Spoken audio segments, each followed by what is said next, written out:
I'll quote something from Eruch. Okay. I'll try to remember it.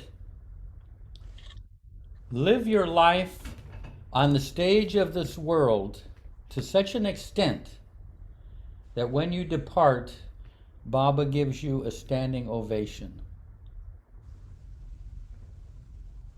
That's Eruch. You say it again? Yeah, live your life on the stage of this world to such an extent that when you depart, Baba gives you a standing ovation. Hmm. And I'm sure he will. Um, I'll wait a little bit.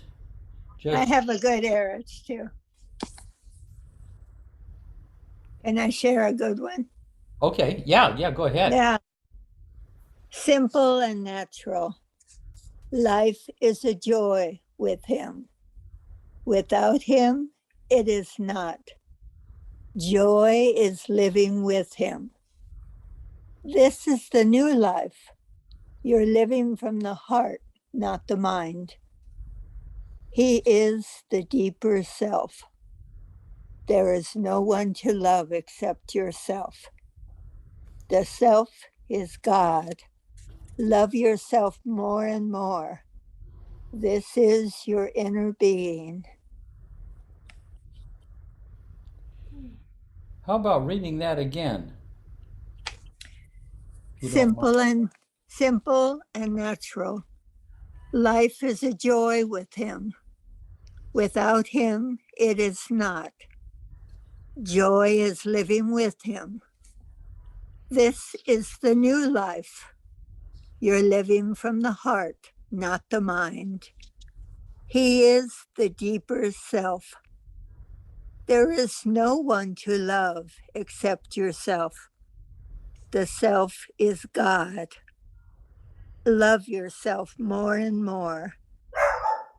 This is your inner being. Beautiful. Yeah. Well, I should say, we got Ralph up there in the corner. Okay.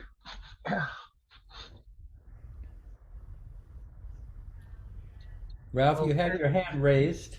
I would, yeah, I would like to share one from Huma called Freedom. Freedom. Okay. I've barely read it myself. I've been trying to cram it down and digest it a little bit. So here we go. It may be a little raw. There is mourning in the house where yesterday there was celebration. What can I say, friend, of the ruin that was wrought? Those who slept in luxury now lie in dust. The hard earth is their bed, the brick their headrest. It is a torment to be denied union, yet I cannot stop loving.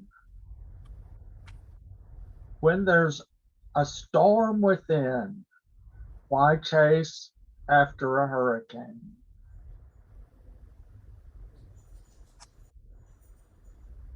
Either give me death or give me union. This I beseech you, O just one. Man's most difficult task is to be free of passion. Huma is grateful to God for releasing him from all desires. The end.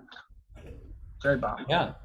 So Huma there, as I think almost all of you know, is the name that Baba gave himself when he wrote these ghazals back in when he was, I don't know, 19 or 18 or 19 or 20, I don't know, something like that. But anyway, just to say that by popular demand, we have Vesta back, and she, last time we started at 10 o'clock, and I didn't realize that we went to 12:15, and I thought that was the end, but people stayed on, and they went till 2:30 in the morning. So even though she has been bedridden and everything, it didn't hold her back. She's full of life, and I suggest that you fasten your seatbelts because she's going to begin in a little bit. She was part of that migration that a lot of us were part of back in the early 70s, and but she had the great fortune of being able to stay there uh, at Meherazad overnight. She was a nurse. She helped, with Goer, and but so we. And she was like just 24, so we're getting a unique camera angle.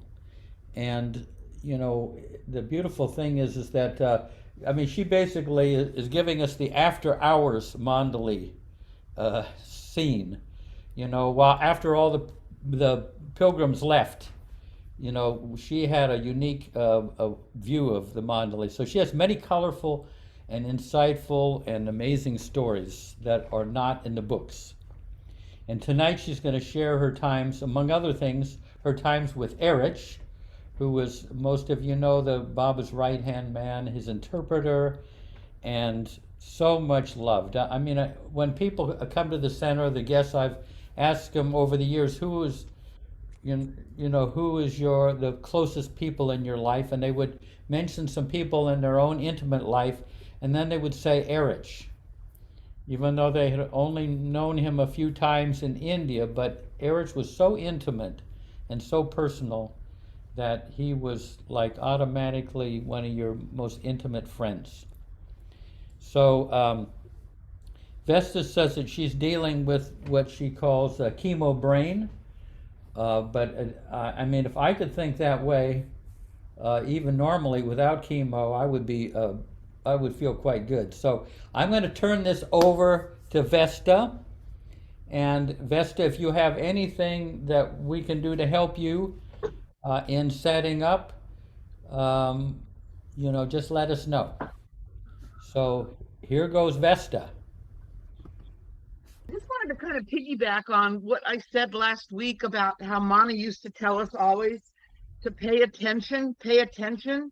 Sometimes you have to listen with your eyes and see with your ears because he's all around us in so many different manners.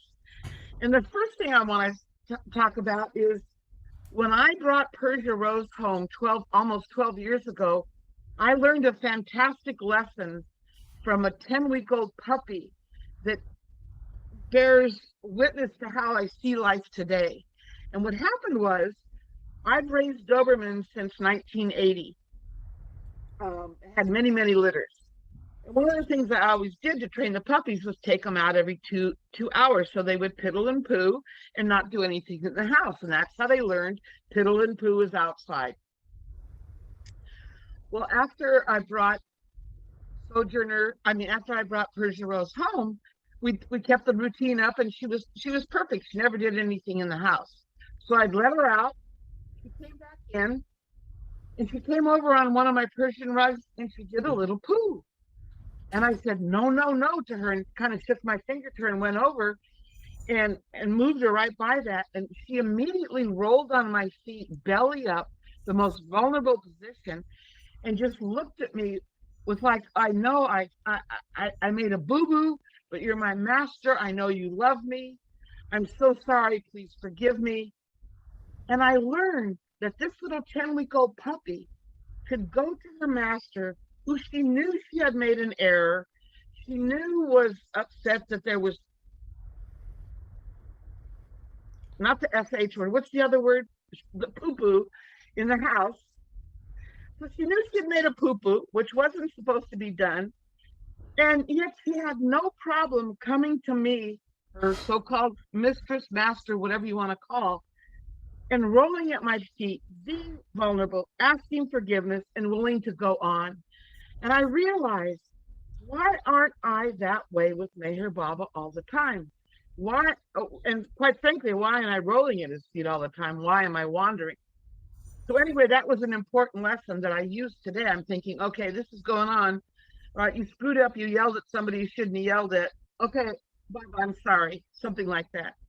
So such a lesson from a 10-week-old puppy. And it's just because I had learned or trained or tried to work with my mind to try and pay attention to everything, because mommy always said, you never know how he's going to speak to you. And she gave an example of how Baba used to be with when he was verbal, and then he kept silence and didn't talk, but he used an alphabet board. So he spelled out words with letters, and those letters that spelled words created sentences that allowed him to have a dialogue using words.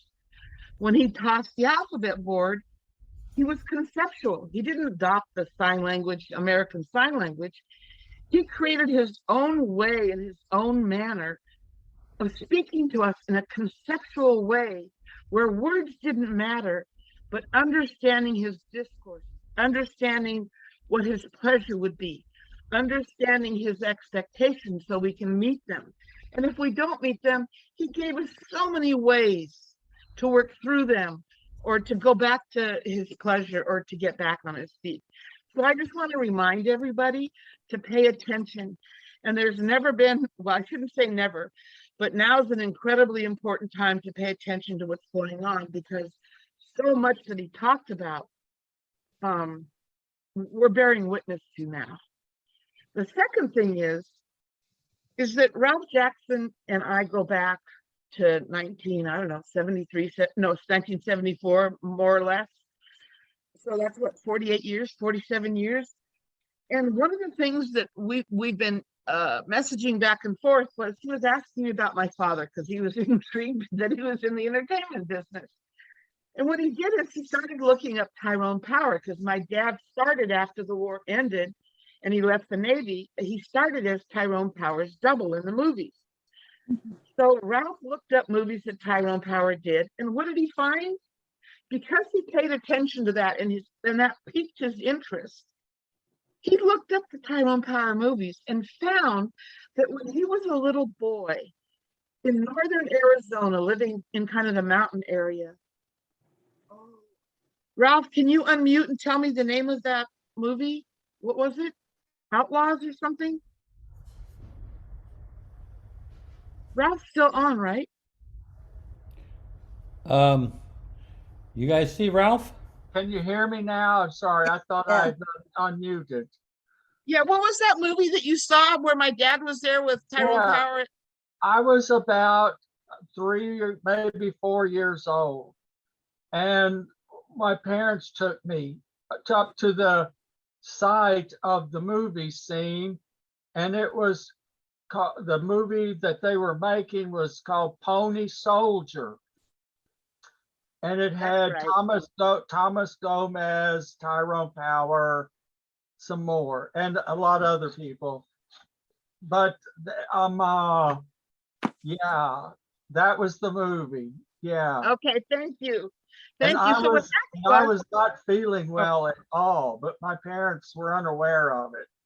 And they took me by the hand up to the place, and now I'll let you tell the rest if you remember. Yeah.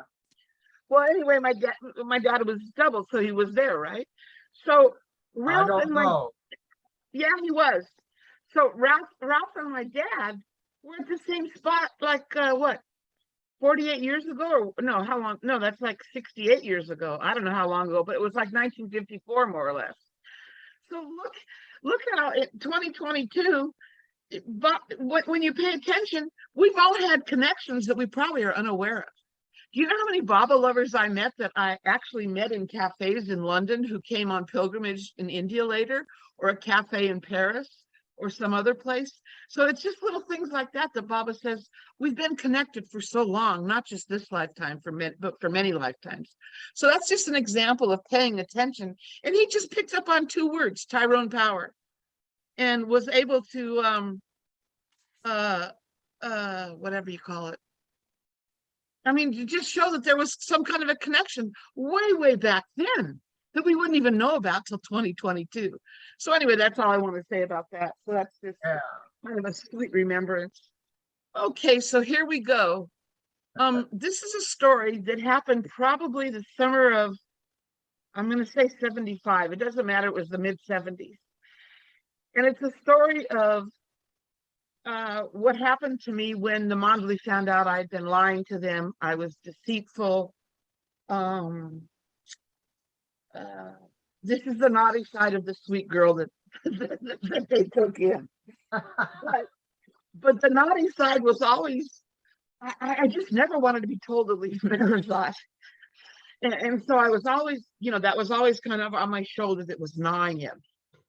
So this would be in the book that I've titled "The Gates of Heaven Are Painted Green," and it's "The Agony and Ecstasy of Grace" is the subtitle. And this is just one little story that'll be under probably the chapter having to do with Eruch. And I titled it "A Midnight Ride into Ahmednagar." And it hasn't been done the final editing. Helen Hill is helping me with that. But this is what I originally wrote, and she's got it in her hands, but she's not changing much. And the reason I'm going to read it is because I went off the rails way, way too much last Sunday, and this will keep me kind of focused. I'm getting rid of the chemo brain, but my hemoglobin dropped to 7.1, and I've got to go to the hospital this week for blood transfusions. So next Sunday, I should be chipper and on the mark for all of you. So Jai Baba, here we go. A Midnight Ride into Ahmednagar. My father was a Golden Glove boxer in the mid-1940s, boxing while serving in the Navy during World War II. When I was a little girl, he taught me how to box in case I was ever in a dangerous situation. This is how you protect your thumbs from breaking, he would explain, and then demonstrate how to hold my hands for punches. He taught me the uppercut, the right and left hand jawbreaker, and the jab. As a child, I never had to use these skills. Dad made it known to all the boys I was a trained boxer. Those boxing lessons must have been deeply ingrained in me as they came in handy along the Meherazad Road some 25 years later. The mandali were fond of giving nicknames to those who came on pilgrimage. Oh, excuse me. It was truly fun for all, and Pendu said I was all mutton and no brain, introducing me to others as a sweet child but a naughty girl. Val called me soldier. Muhammad Mus named me Gama after the famous Indian wrestler of the 20s. Padre also called me Gama because that's how I was referred to by Muhammad the Mus. Mary would tease me calling me Baba's doll baby, spelled D-A-L, but she meant D-O-L-L baby because every night for dinner, she and I would sit at the table and eat a mound of Dehradun rice and plain dal, hence the nickname. What they all agreed upon was the moniker of,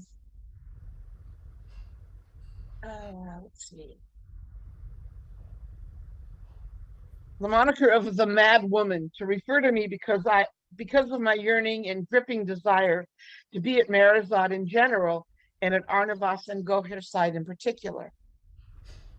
Oh, the curse of my desire to be at Meherazad, the cravings, the angst and tears when not satisfied.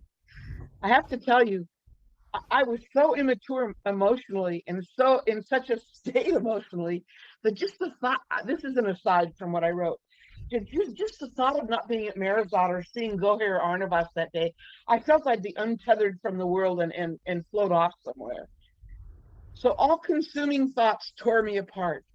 I came to understand later their burden robbed me of so much and must have been annoying to the mandali at times. I mean, can you imagine some punk, just craving to be at your side and doing anything you can do to do that? Oh my God, drive me nuts. I came to understand later their burden robbed me of so much. These are my desires I'm talking about. It must have been annoying to the mandali at times. It was exhausting to have to work so hard to satisfy the wants in my young life at that time. wants that too often drain the lifeblood for the actual needs of my life.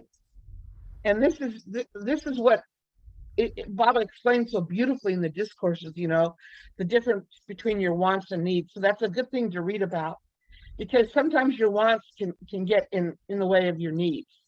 Okay, back to what I wrote. The anxiety my wants produced in me left me bereft on Fridays when Meherazad was closed. Concealing my dread meant I had to act normal, in quotes. If I became a pain in the backside, I would no longer be welcome.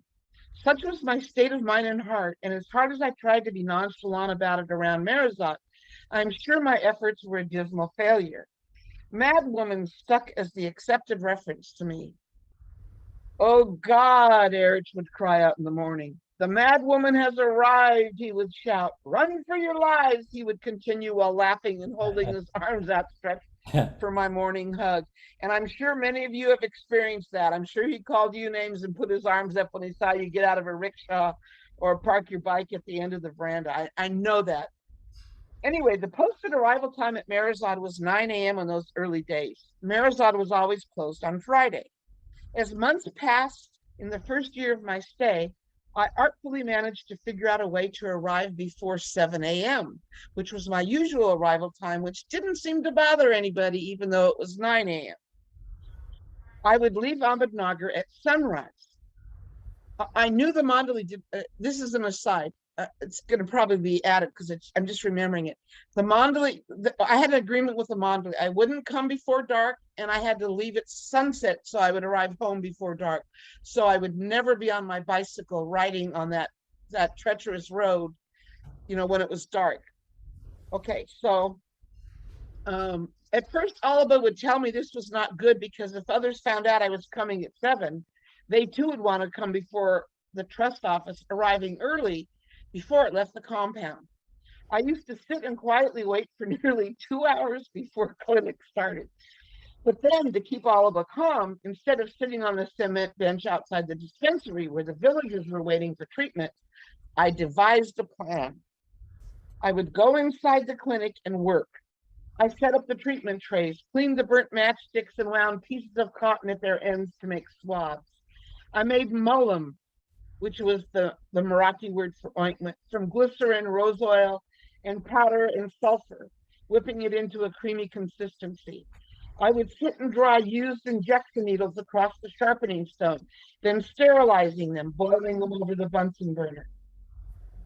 I sat and cut strips of material out of old cloths and sheets, many of which my church had sent in a big bundle to India with used sheets and towels to be rolled into bandages. The truth is, I worked the hardest to look busy and helpful so I would not be officially told to not come out to Meherazad. Then in parentheses, I wrote, it would be fair to describe me as shameless at this time. I behaved with this cunning for several months. Then one morning, Oliba came in with a cup of tea and some biscuits, serving me while I was seated inside the dispensary doing various chores. Finally, I thought, at last I'd been accepted into the inner sanctum of this sacred place of unconditional love by the gatekeeper. I had swum across the moat and not been eaten by crocodiles. I no longer had to bother if the bridge was drawn or not. I had arrived at my destination and was safely inside, ensconced within the palace walls. However, I was being deceptive with the mandali. I never told them what I experienced during my bicycle rides out in the early morning hours and back into town at night along the road at Shindi village about midway to town. And those of you who've been to India know that probably a couple of miles before you turn off that road to Meherazad, on the dirt road that leads out to Meherazad, you cross this culvert where the river flows through it, and right there is Shindi village. And if you're going out to Meherazad, the village is on your right, and it comes pretty much close to the road because a lot of villagers hang there because the buses go by. There's also a chai wala on the left side with a big, huge vat of chai, and all the dogs sit there, and people, eat chapatis or whatever in the morning, and we'll give to the dogs. So all the stray dogs hang out there as well. And then the crows are up in the tree because you'll always find crows above a chai wala station because there's always people eating something and tossing something or rice on the floor, and they dive down and grab it. Okay. I was being deceptive with the mandali. I never told them what I experienced during my bicycle rides out in the early morning hours and back into town at night along that road at Shindy Village about midway to town. If I had been honest and forthcoming instead of consumed with getting to Meherazad for even an extra minute on those sacred grounds, I would have saved everyone a lot of grief. My focus on my own selfish needs, combined with emotional and spiritual immaturity, caused an unnecessary uproar and could have proved deadly. And then I wrote in italics, I never told the mandali that at the culvert at Shindy Village, men and young boys would come to the roadside or sit up in the banyan trees and toss rocks at me, striking and hurting me badly at times. I was more afraid the mandali would tell me not to come out to Meherazad than I was of the daily fear and pain the villagers inflicted on me with those stones. And I cannot tell you how awkward it was to treat those same people at the Meherazad clinic and not to let on what I was experiencing. The rock throwing, and here's an example, like some of the men who did this would bring their sons who were throwing rocks at me because they fell off their bike and were scraped, or they had scabies or something. And I had to sit there and act like nothing was wrong and smile at them and Jay Baba and stuff, because I never wanted to show any anger or fear. I didn't want to show fear for obvious reasons, but I didn't want to get upset and then go here, or somebody wanting to know what's going on, why are you upset? So I just kept quiet. Anyway, the rock throwing went on almost daily for several months. I never spoke a word of it to anyone for fear it would get back to Meherazad. I never told Heather. I never told Lindsay. I never said a word to Audie, although I always told Audie whatever happened, if I was in the bazaar. And I've got some bizarre experiences of the bazaar too that are pretty funny. It was not until one morning a rock hit me dead center on my spine between my shoulder blades that the truth came to light. The pain I felt was piercing and my hands became numb. I'd never make it as a nun, so I was numb. The pain I felt was piercing, my hands became numb. I could barely control my arms. I fell off my bike and scraped myself terribly and was bleeding. Out of sheer willpower and repeating Baba's name, I was able to somehow pick up my bike and walk the rest of the way to Meherazad. My arms were nearly useless. My hands had no feeling as I walked the several miles to Meherazad with my bike leaning against my body. It was grueling and I was dizzy and sick to my stomach. I retched several times along the way. You can imagine my emotional and physical state when I finally arrived at the approach road and walked that final distance to the Meherazad gate. Without making a sound, I walked around the corner of the kitchen and just stood there. I arrived at Meherazad over 2 hours after I left Nagar.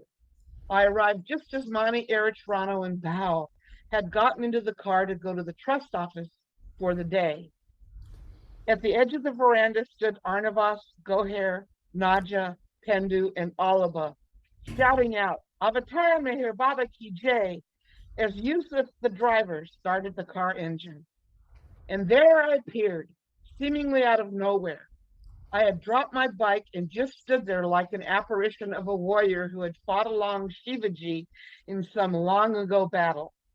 The car engine shut off and everyone flew out and rushed over to me. I was taken into Eruch's room and Goher and Arnavas began to clean me up and examine me.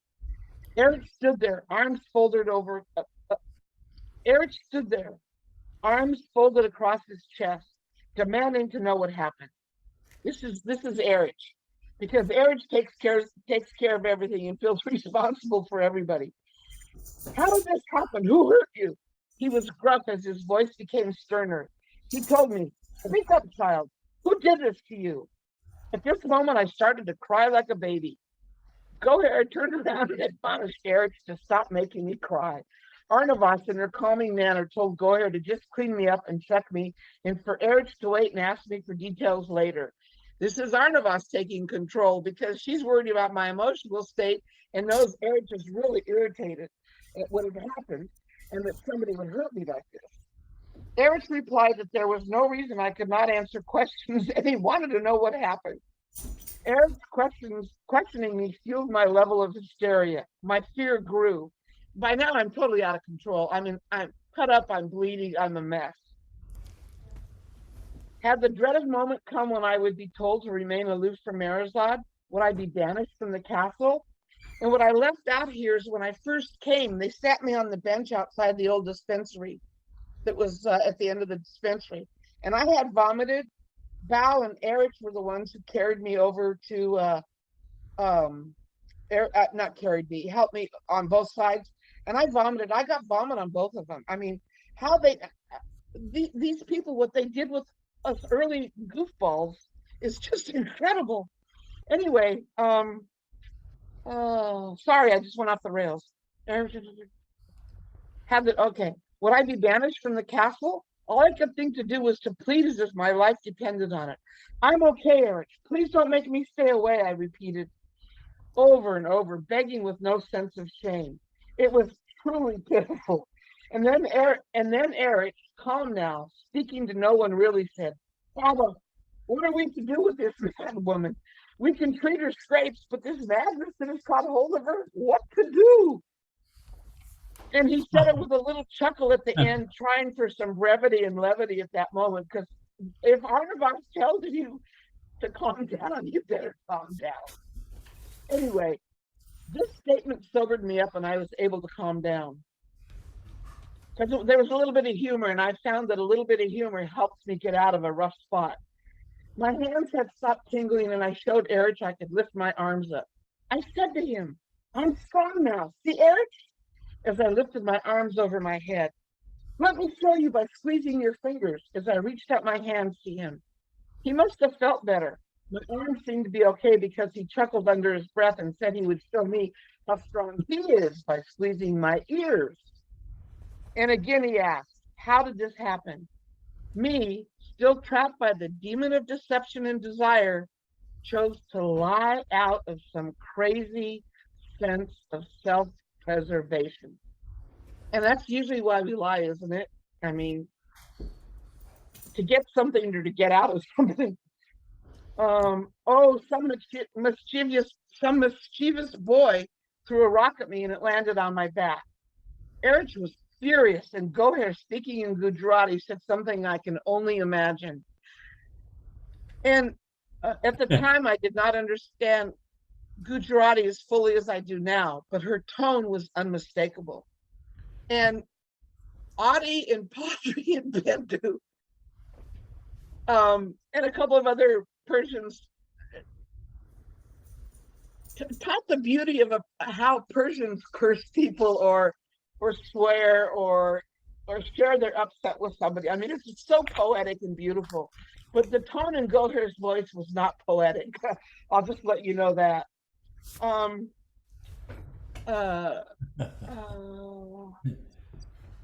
My explanation that one boy, one time only, had tossed a stone my way seemed to satisfy everyone. Oof. Even though I have now become a liar as well as deceptive with the mandali, I thought I had skated home free. Then Eruch informed Arnavas and Goher that he and Mani would talk about this situation and consult with Adi at the trust regarding how to respond to the attack. Before turning to leave his room, he told Alaba that he was to ride alongside me in the evening when I left, up to Shindi village, as this would most certainly prevent the miscreant from tossing another stone. And I want to apologize. I had not vomited at this point. It's later on this happened, after I was back in Meherazad. So I apologize. So remove that from what I said. They believed that until a plan was in place, Alaba riding with me to Shindi would protect me from further attack. The villagers at Shindi would know the Mandali were aware I had been harmed. Although I felt bad for Alaba having to do this at the end of the day, I was selfishly relieved I had not been banished. Even under these circumstances, my desire had such a strong grip on me that I was totally consumed by my own wants, shameless really, and unable to behave with consideration for others or any sense of emotional balance. I mean, that's kind of the height of selfishness when somebody has to go out of their way like that at the end of the day. But anyway, having Alaba escort me up to Shindi village worked for a while. The projectiles aimed at me stopped. I crossed over the culvert safely, past the tea shop at the side of the road with no taunts shouted at me, and merrily continued the ride into Nagar. By his grace, I was feeling much better, and the bruises had long since faded into yellow tones, disappeared, and the scrapes had healed. Gohan treated me with homeopathy, and Mara rubbed arnica oil on my bruised vertebrae several times daily. I was fortunate my injury was temporary, and I mended quickly. Then, one fateful evening, some weeks later, everything turned upside down. All of us stopped at the spot on the road where he usually did and made his presence known. But then, suddenly, a group of men and young boys appeared. They came at me with sugarcane stalks in their hand, heaving them at me like spears. The stalks whisked past my head, striking me on my torso. One landed in the spokes of my bike wheel, and I was tossed like a rag doll onto the road. I immediately stood up and saw several men and teenage boys coming toward me. They were very menacing. Without hesitation, I planted my feet in the position of a boxer would take in the ring. Hands up with fists closed, I took on the stance of a warrior about to do battle. From the recesses of my childhood memory bank, Baba brought up the lessons of my dad's boxing coaching. Taking Baba's name, I now was fearless. And there stood Oliver, about 40 feet away, shouting Baba's name and cheering me on as if he were ringside at a boxing match with a box of peanuts and a cold drink. The ringleader came at me first, and without hesitation, I punched him in the nose before he could touch me. Bam, he went down. Immediately, two other men came at me, one from each side. With swift delivery, a left jab took one man down and a right jab the other. They both fell backward and hit the ground after stumbling, completely knocked out as their heads bounced on the pavement. Another man came at me from the front, an uppercut, literally. I'll never forget this skinny guy because I'd never lifted anybody off the ground before. That's just an aside. But this guy was so putly. See that? That's either Marathi, putly or Marathi. Can somebody who knows Marathi or Gujarati tell me if that's a Marathi or Gujarati word? Putli is thin. Patli is thin in Hindi, Marathi, and Gujarati. Yeah, Oh, patli good. is, Okay, good. Yeah. See, I remember that word. Thank you, Goher. yeah, welcome. Okay, another another man came in. We're just lying next. Oh, he was reduced to rubble, lying next to the other three men. 4 swift and perfectly delivered punches, just like Dad taught me, and all 4 were down and out. Within seconds, I heard Oliver screaming at me, from behind, Vesta. He's coming at you from behind. Oliver was jumping up and down and wildly swinging his arms as he shouted this over and over. I did a quick pivot and saw this huge fellow coming at me. Before I could even think, I punched him right in the chest at his sternum, knocking the air out of him. One punch dropped him to the ground as well. But this punch was different. This punch made a sound like a branch snapping, and it hurt badly. I looked down at my wrist and saw that my arm was misshapen about 3 inches above my wrist. It was totally Baba's grace that people from the village and those at the tea stall who witnessed this fight were retreating. No one dared to approach me. I must have looked like a crazy person. All 5 of those men had each been laid out by one deftly delivered punch and were not moving at all. I do not know how I would have defended myself if anyone else had come at me. My right arm had broken. Again, my fear was not from that's how hard I was hitting. 5 punches probably within 15 seconds. And I had no gloves on. There was nothing to absorb, the punch. And so my right arm just had taken enough. Again, my fear was not for my physical being. It was fear this would end my coming to Meherazad. I mean, what a scaredy cat. I mean, how can you be afraid of the mandali? But that was my state of mind, because their job was to protect Baba's name, Baba's home, and especially Mera. And if I couldn't behave properly, was causing all these problems, they don't want to invite that into Meherazad. I said nothing to Oliver as I picked up my bike. As I picked up my bike, I shouted, "Thank you, Oliver, Jai Baba," as if nothing had happened, and climbed onto the seat and began to cycle back to town. Guiding the bike with my left hand on the handlebar, I held my right arm close to my body. I gave a very menacing glance to the people along the road who stood there, their mouths agape. They seemed spellbound and had been silenced by what they had just witnessed. Stray dogs who had been sitting at the tea stall, waiting for crumbs to be tossed their way, also stood and stared, heads down, ears pressed close to their skulls. Their tails no longer were wagging. The only noise was the hiss of the Bunsen burner under the large pot, heating the next batch of tea, and the clang of my bike chain as I began to pedal back home. Even the crows that had been crawling as they found their sunset roost in the tall banyan trees overhead were silent.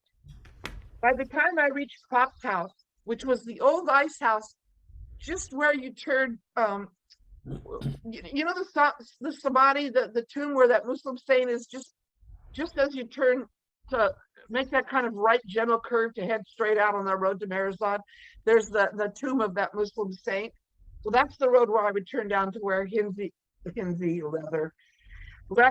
Lindsay and I were living. By the time I reached Pop's house, I was in shock.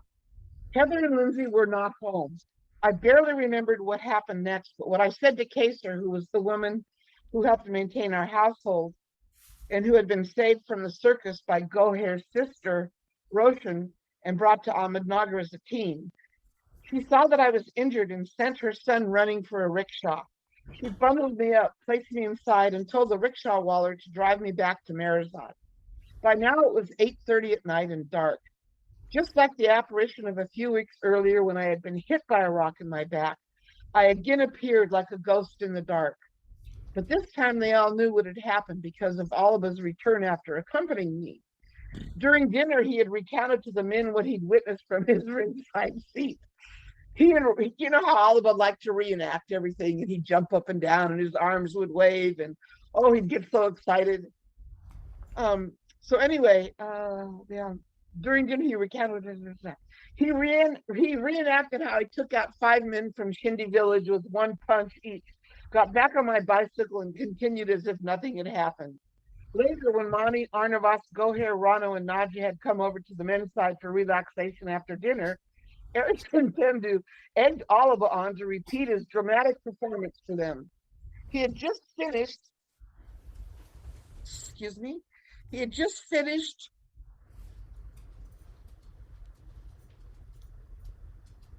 You able to follow it okay? recounting for the women what had happened, and sat down on the bench when they all heard the rickshaw coming down the driveway and into the compound. And there I was, slumped in the rickshaw, sweating, in shock, and covered in vomit. Without hesitation, Eruch and Bao cradled me in their arms and took me to the cement bench outside the dispensary. Now, I'm someone, I'll clean up poo-poo. I don't like vomit and I don't like snot. And I was a pile of snot and vomit, and how these 2 men were willing to even touch me. And I don't think I could have done it. Val had been in his room working on his writing and came out to see who had arrived in the rickshaw at such a late hour. When I said I could stand, Val held me on one side and Eruch on the other, and they were able to walk me over to the veranda. Goher began to clean me up, and Arnavas ran to her room to retrieve clean clothes for me that were kept in her room in case I needed fresh clothing after working in the clinic. Kaser had wrapped my arm up and used wooden spoons as a splint. Once I was cleaned up, my clothes changed, and I was stable, Goher touched my arm and announced it was broken. And all I could mumble over and over was, "Please don't send me away." It's morphine coursed through my veins. What a spectacle. I'm quite sure I sounded pathetic, to say the least. Goher asked Mani to inform Mara my arm was broken and that she was going to take me into Booth Hospital for an x-ray and cast. She asked Oliva to go get Yusuf to get the car to go to town. After quite some time, Oliva returned and announced that Yusuf was nowhere to be found. Eruch was irritated to hear this and went searching for him, loudly calling out, "Yusuf! Yusuf!" By now I was sitting upright, leaning into Goher's chest as she held me, while Arnavas rubbed my back, repeating Baba's name. After quite a long time, Eruch returned, upset and cussing. Yes, they cussed, everybody. They cussed. They were human beings. Plus, they were Persian. Eruch returned quite upset and cussing. He had found Yusuf asleep in the fields outside the compound, passed out drunk. You can imagine what Yusuf felt when he was found out this way, and what Eruch felt when he saw Yusuf in that state, because it was wedding season. This was summertime. Okay, so back to my writing. Yusuf had gone to visit friends after a wedding and drank too much. He had previously struggled with drinking, but had long since sworn off alcohol. He hadn't touched alcohol for years. But this night of all nights, he was passed out, stone cold drunk, and unable to drive. Oh my God, the upset. There was no way Yusuf could drive into Nagar to Booth Hospital. The next thing I knew, I was in the back seat of the trust car. Oh, please, Baba, don't do this. Come on, be a good boy. How are you? Okay. The next thing I knew is in the back of the trust car. How do I get the hand to go so I get back to because I can't move up on my writing. Okay, here it is. Please, Baba. Okay, here it goes. All right. The next thing I knew, I was in the back seat of the trust car, and Mara was there with Meru, placing blessed water on my forehead while repeating Baba's name. The men had scattered to allow Mara her privacy. My head was on Goher's lap. Morphine had transported me into a surreal pastel watercolor scene, excuse me, of a Maxwell Parrish painting. In my altered state, the world had tipped off its axis, and I had floated into some fantasy land in the Himalayas.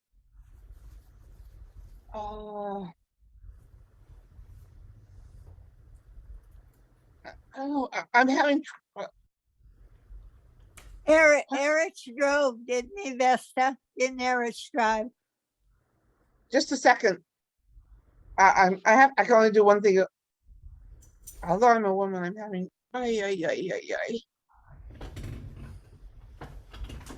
Please forgive me right now. Then without one.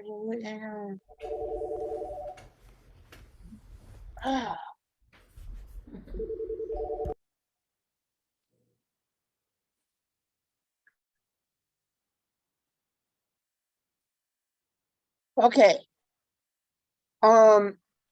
Here we go. Sorry. I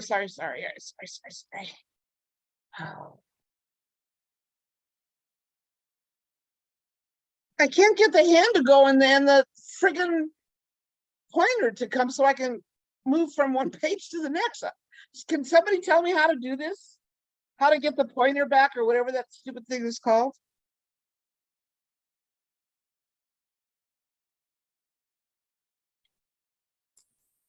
Sir, can you do like Alt tab or something? Are you on a laptop?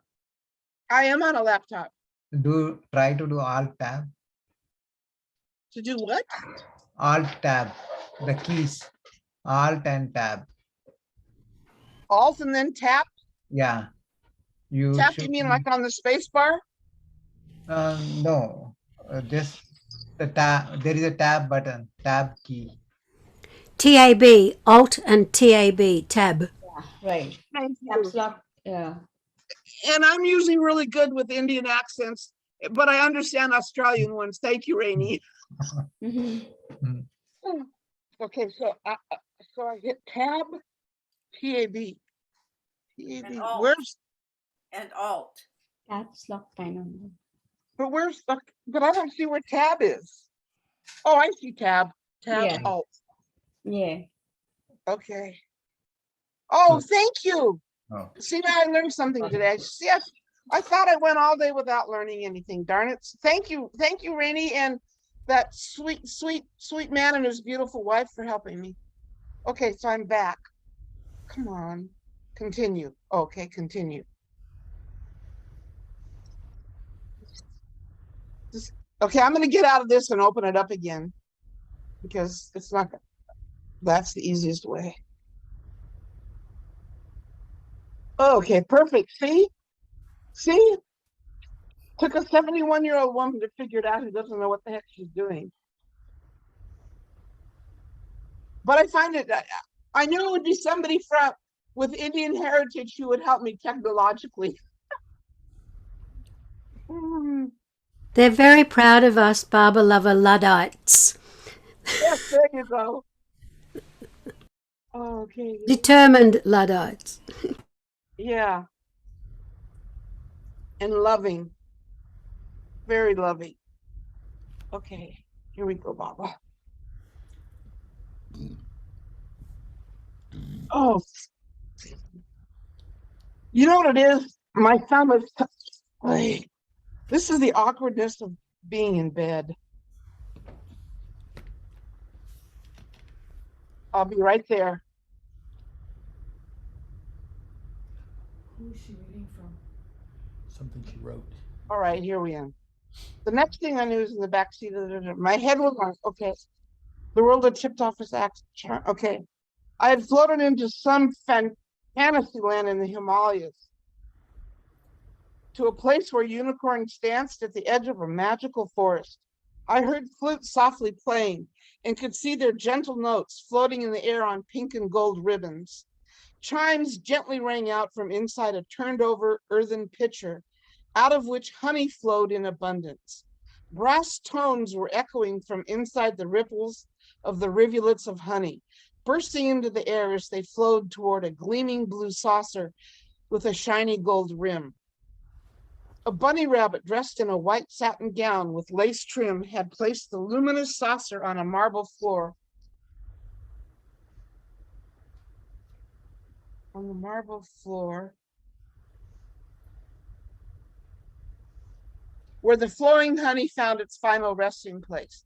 I watched as kingfisher birds tried to catch the chimes, the vibrations as the music burst from the golden liquid into the air. I was surrounded by waterfalls rushing down a mountainside, and the mist from the churning water seemed to envelop me, cooling my hot and fevered body. I was oblivious to the calamity unfolding. Then, without warning, I was abruptly yanked out of my hallucinations by Eruch announcing with great irritation in his voice, "Yusuf is drunk and passed out, lying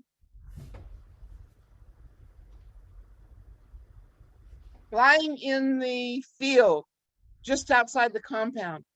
His statement was followed by a pregnant pause until he announced with complete and total resignation the obvious fact, in quotes, "I suppose I'm the one who has to drive now." This was horrific for Eruch, as he had sworn off driving after the 1956 Satara accident when Dr. Neelu was killed and Baba so severely injured. But there was no more options. This night is the only time he ever drove a car since the fateful day in 56. Surrendering to the moment, Eruch climbed behind the wheel, started the engine, and we pulled out of Meherazad. As we drove into Ahmednagar, Eruch was not shy about telling me what a curse I had become to him at that moment. After 20 years, he found himself behind, 66, 70. Yeah, after about 20 years, he found himself behind the wheel of a car, barreling down the highway, something he had sworn he would never do again in this lifetime.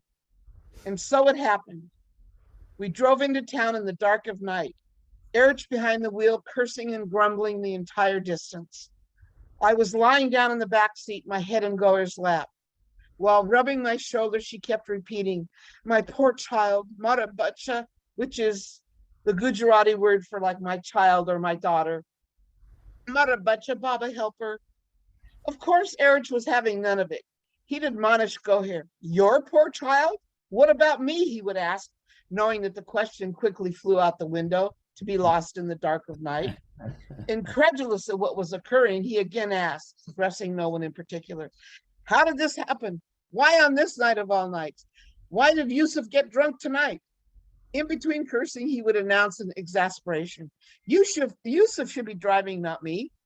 I remember fleeting moments of pity for Eruch, but like those unanswered questions, these sentiments of mine too flew out the window to be lost in the dark night. Why were there 5 men, Baba? Eruch would say. What was the need for the 5th man? He asked, challenging the events of the last several hours. 4 men to be clobbered was sufficient to make a point, he lamented, his oration eloquent, conveyed as a declarative narrative. This is how we traveled over the dirt road from Meherazad driveway and onto the highway into town. The headlights cut into the darkness. The overhanging banyan trees framed the way with drooping hoods. Behind the wheel of the car was the cursing driver. In the back seat, the bemoaning doctor, cradling the blissful child who was in a drug-induced state of euphoria. We sped along the road to Ahmednagar just before midnight. 3 minstrels singing in their own key, each mandolin being plucked by angels' fingers. And I remember that crossing my head, that we each had a mandolin but we weren't playing the mandolin. It was just in our hands. We were playing into our own emotional state. But Baba had sent angels to pluck those fingers. And I remember I'm just remembering this now. I remember telling Gohar and Arnavas that thought, and they said, go tell Eruch he'll want to hear that. That an angel was plucking on his mandolin, and he wasn't really that pissed off. Days afterward, I could not stand myself for the deception and lies that had come. Days afterward, okay, I'm back in the same friggin' position. Darn it. Okay, I'm over here. Get down. Okay. Okay.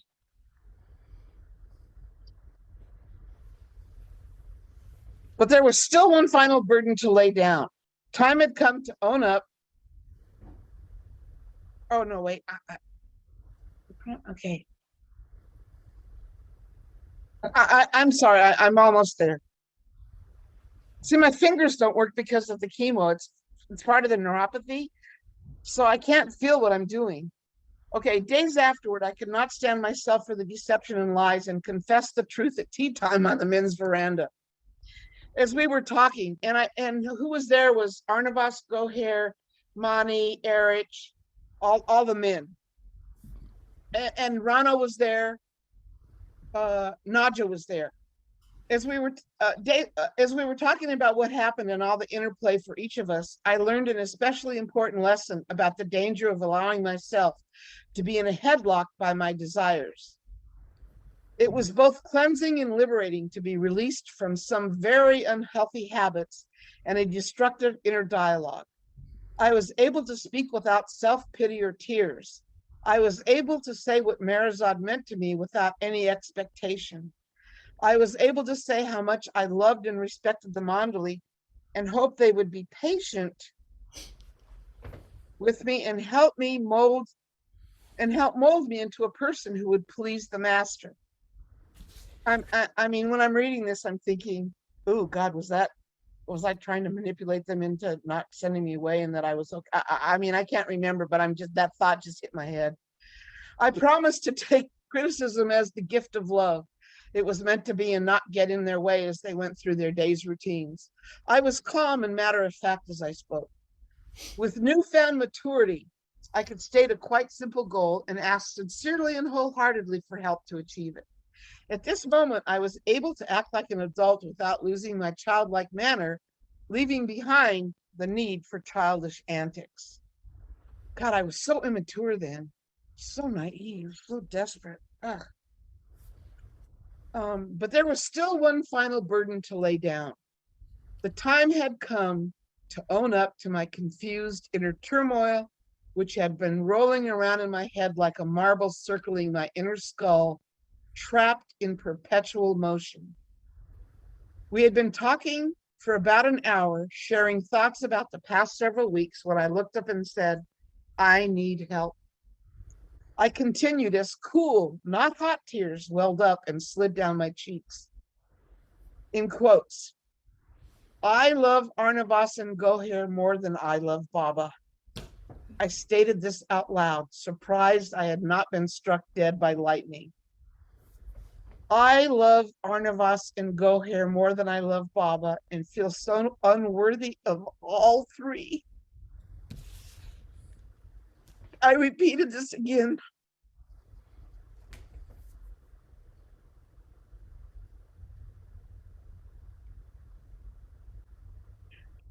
just as an aside, it's not, I think I'll probably add this. I think when I came to love Baba, which was in '69, but didn't really know what that meant. I think this was probably the first, almost, I can't say I was totally honest because I'm never totally anything, where I felt totally honest with Baba and that I could put it to words and say it out loud and wasn't afraid of what I was thinking and feeling. I repeated it, but just by putting this feeling into words, the grip it held over me was loosened. Eruch chuckled.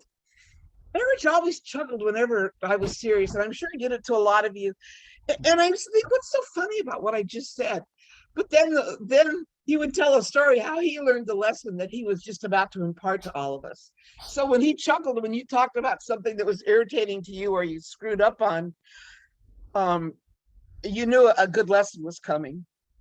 Okay, so Eruch chuckled and then came over and put his hand over my head, on my head, and said, "Of course you are worthy, my child. He sent you here to his home, didn't he? So many are coming now and more will follow." Arnavas and Goher understood the gravity of what I had just said, as they had been helping me work through some trauma I had experienced before my arrival in India. They came and sat one on each side of me. Goher took my hand in hers, saying, my child, you are loved by all of us." And Arnavas, in her inimitable Arnavas way, said to me, "Mata Bacha, do not bother with anything right now. You will come," this is the beautiful part, "you will come to know that all love comes from Baba and all love returns to him.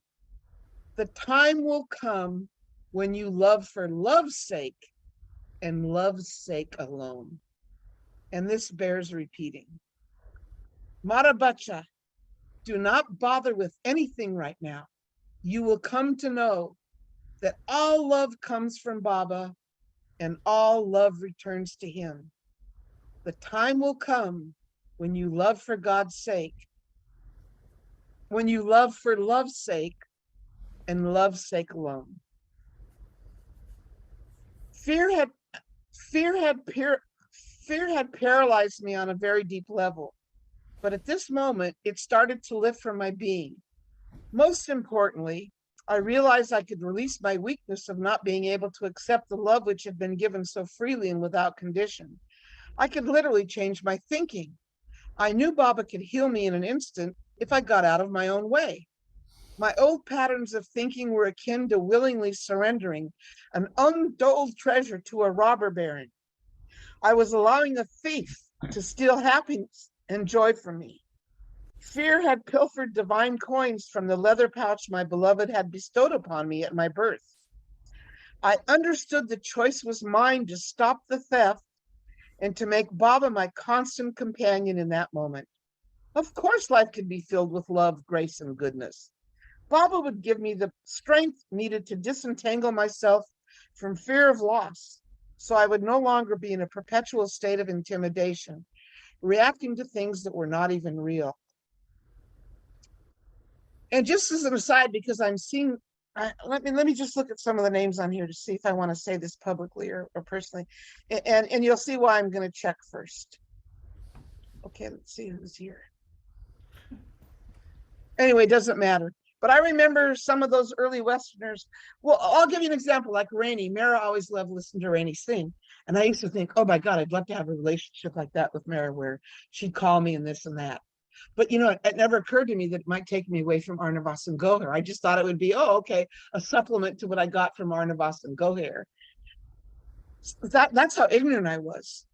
The interplay of happenstance, fate, and mysterious nature of what had transpired due to a rock striking me while cycling had repercussions for all of us. I understood the choice was mine to stop the theft. Baba would give me the strength to disentangle myself from fear. A perfect alignment of circumstances combined with a jumbled up knot of karma. It was astonishing how those pesky samskaric ties unfolded on that pivotal night. Later, each time we recounted the drive to town, Eruch would look at me, shake his head, and ask, "What did I ever do to you that cursed me as you have done now?" Goher would scold him for talking to me like this, and then we would all laugh. And so it happened that as a child who was so broken at the time, was able to begin to mend the breaks in life that had hurt so much, all in the soothing balm of his ever-present grace, love, and perfect care.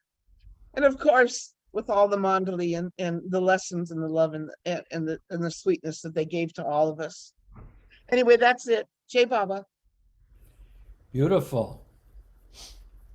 Any other kind of, just off the top of your head, any other exchanges with Eruch that come to mind?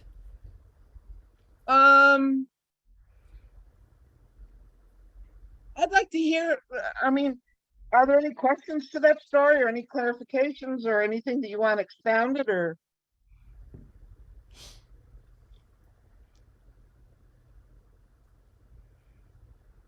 Yeah, Vesta, how much time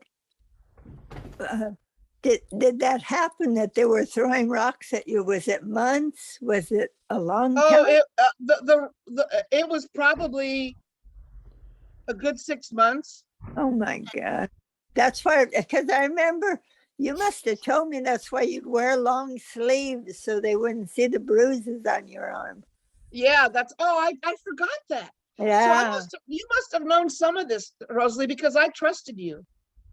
Well, you told, I don't know when you told me, but, and then you also told me that Eruch hadn't driven there were, but I don't remember Yusuf being drunk, but that was Yusuf that used to be a detective. No, it was Yusuf who was the trust driver. And he stayed at Meherazad. He would drive the trust car into town, and he lived there. Okay, and he usually had weekends off because they stayed at Meherazad on the weekends. So now, were other people affected by this rock throwing? I mean, I heard no, because usually the men wouldn't mind driving alone, but usually the women would drive in groups or whatever. But see, I was driving very early when there was nobody else out, no one else riding their bikes out. Why did they throw rocks at you? Oh, why? Yes. Okay, well, the second part of the story is what happened when they found out the truth. And what happened was Eruch called all the village heads of Shindi out for a meeting and told them that Shindi village people were not allowed to come out to the dispensary if one more rock was thrown at any Westerner or any pilgrim riding their bike. And may I say something, Vesta? Yes. The thing is, this is the early 70s, and we're in a village 200 miles inland, and some of these people had never seen somebody Vesta's height, or with red hair or blue eyes, so they thought we were sort of like banshees or witches. They did not know what to make of us. They would throw stones at us and laugh. They had never seen anything like us in their life. Same here. I had the same experience. 1975, I got stones thrown at me. Same thing, and I know what happened.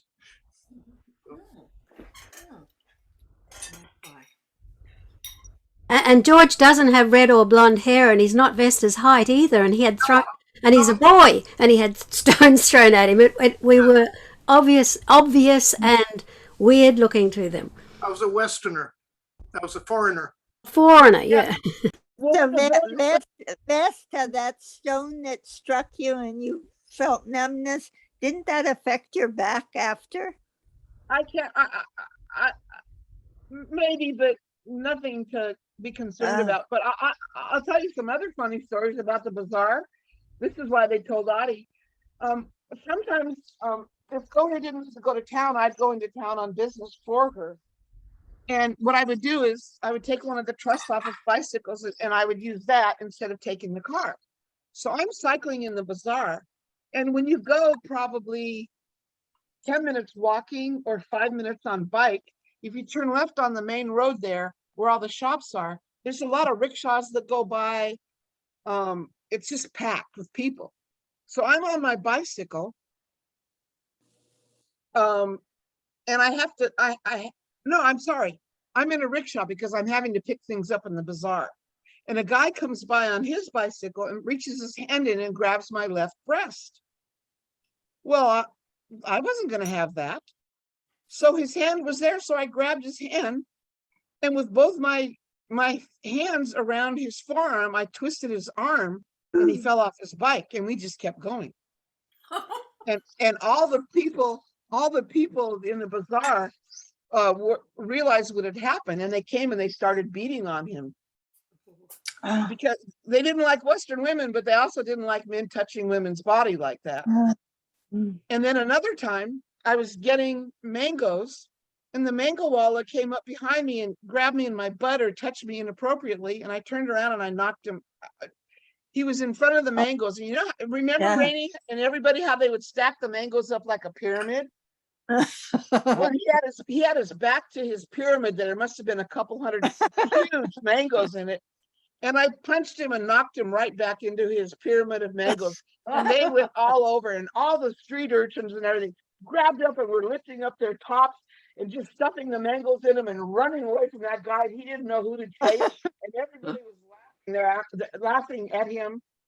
It was pretty funny. I just had, and they used to call me a Muslim. And they would, so many people would come up to Yusuf, the driver, and they would ask if I was a Muslim because I was so tall. And Yusuf was so smart because Gohard always would hear these answers. And when I was in Kashmir, I could walk anywhere without being molested or bothered because Kashmiri women are 5'10" to 6 feet tall. They have light colored hair and blue eyes. And I always wore a salwar kameez, and scarves, and my head was always covered.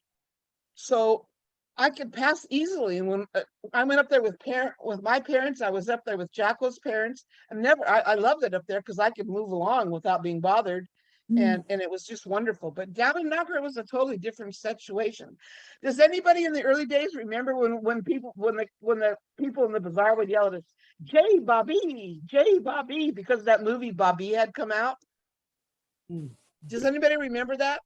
Well, just a lot of J Barbers, and also they were scared of us because we took up wearing these white scarves with silver on the side, not knowing that they were wraps for coffins. And so they called us the dead people and the J Barber dead people, and they had all these names for us about death because we wore the white shrouds for scarves because they were cheap but pretty. Nice and soft. Hey, Vesta, any more Eruch stories? Or any of the mandali there at Meherazad? Can I tell you? I'll tell. This story is when I F-bombed in front of Mara, and I later found out that it was very appropriate, and Mara's the one who told me it was appropriate when I was apologizing to her. But one day after lunch, we'd cleaned the table. The women had all washed their plates and stuff and put everything away, and everybody went to kind of lay down before tea time. And I always stayed and never left the table until Mara was ready, unless I had a certain job that had a certain time frame, and I would always explain to Mara that I had to leave because a doctor was coming or whatever at the dispensary. So it's after lunch. The dining room's been cleaned up. All the plates are put away. And I'm just sitting there with Mara, and the windows are open. And all of a sudden, this man comes up probably 10 feet from the window and starts talking. And Mara gets up from her chair and runs over to where Baba's photograph is hanging on the wall between the two windows in the dining room. And I immediately jump up and look over the window because I heard a man's voice. And no men are supposed to come over on that side where the women are. After lunch until the tea bell rings. And if they wanted to go to Baba's room, they were supposed to go on the other side of the property and on the other side of the bungalow and go into Baba's room from the outside door. They were, caution not to come over to the women, because sometimes after lunch, they take their bath, they do their quick laundry and hang things up, their underclothes. You don't want, these women were so protected, and they don't want their underclothing, their undergarments, their private stuff hanging on a line and a man walking by them. It just didn't feel right. And why should they come out of bathing and look at some man standing by the hut where they made the chapatis? So it was kind of verboten to go there. So I see this man standing there, and he doesn't look like he's very balanced. You can tell somebody who may have emotional or mental difficulties. That was my first impression. But then he got very aggressive. And I said, excuse me, I said, I'm sorry, this is the women's side. Would you mind going back over? No one's supposed to be over here until after tea time. And he told me to go F myself, and who was I? And he said he understood that this was Baba's home or some saint's home or whatever he said. And he had a right to walk around. And he kept asking me, is this your home? Is this your home? So anyway, he started getting kind of more menacing. And I said to him, I said, please, I really don't want to have to ring the alarm buzzer. And there was no alarm buzzer. But I just said it. I don't want to ring the alarm buzzer and have security come and escort you off the property. It would be very unpleasant. And he started cursing me. Oh. So I don't know what got into me, but there was Mara 2 feet away from me, and she grabbed my right arm. And her grip was hard, like, oh my God, is he going to come through that window? And I could sense this man will never touch Mara. It'll be over my dead body. And I jumped into that window with my left foot into the left corner of the window and my right knee up on the windowsill. And I told this guy, I said, and he said, oh, F you, are you gonna jump me? And I said, F you back. Not only am I going to jump you, but I'm going to beat you senseless, and I'm going to drag you in the dirt over to the men's side. I said, so I'm going to count to 3, and you better be gone. And he wouldn't move, and he F-bombed me again. So now I'm up in the window with my right foot in the right corner, my left foot in the left corner. The screens are out. My back is leaning up on the top of the window. And I said to him, 1, 2, and then I put both my hands on the outside of the windowsill like I was going to throw myself out and push myself out with my feet, when all of a sudden he turned to his left and he hightailed it over to the men's side. Oh. Then I turned to Mara and I said, oh my God, Mara, I can't believe I said such a foul word in front of you. And she said it was very good. I'd applauded, but then he would have known I was here. Oh. So I thought that was pretty funny. So then Mara just knew that word was bad, but she had no idea what it meant. I mean, she never asked anybody what it meant. She just knew you shouldn't say it. So anyway, that I think, Yeah. I can't remember what happened next. I think I waited a little bit and went through Mandali, the back door of Mandali Hall, and that's what I think I called Eruch into Mandali Hall and told him and pointed out the guy, and I don't know what happened because I went back over to Mara. I'd gotten Mani up and Gohar up, and they had taken Mara into her room and were with her there because we didn't know, was he alone? Did he go around the other side? What happened? But anyway, that's what happened. And then another time, when I was in the very beginning, Eruch would talk and he would say the word shit. He would say, if you had to shit or you stepped in shit, shit was shit. It was just like saying poo-poo to us. So one day I overheard a couple of women at lunch saying, I can't believe Eruch is saying the S word, for poo-poo or whatever it was she said. And I was listening to this and they were saying, yeah, every time he uses that word when he's describing something on the road or what had happened, or Baba told him to go eat shit out of the tin in the toilet, when he had displeased him, Eruch just used the word shit. And I finally had to tell him after everybody left, I said, some people are offended or can't understand why you're using the word shit. And he said to me, why? Shit is shit. What's the problem? Shit is shit. And I said, well, use poo-poo, or you have a bowel movement, or the stool or whatever. And he said, look, he said, we took black and white movies in the early days of Baba and stuff. And sometimes Jal, his brother, wanted things so authentic, even though it was black and white, he'd put turmeric in all the stuff that we made to look like the shit. So should I say he put turmeric in poo-poo? Does that sound better? I just thought that was priceless. So that's another thing. Vesta, were you there when that Laszlo came and he thought and Bao asked him to leave because he said he was with the Blessed Virgin? And were you living there then? And Peter Booth told him to get out, and they were afraid he'd go over to the porch with Mara. And Peter Booth took his arm and says, "You need to leave." And he flipped Peter Booth. He totally flipped him on his back, and they had to be put in a mental hospital there.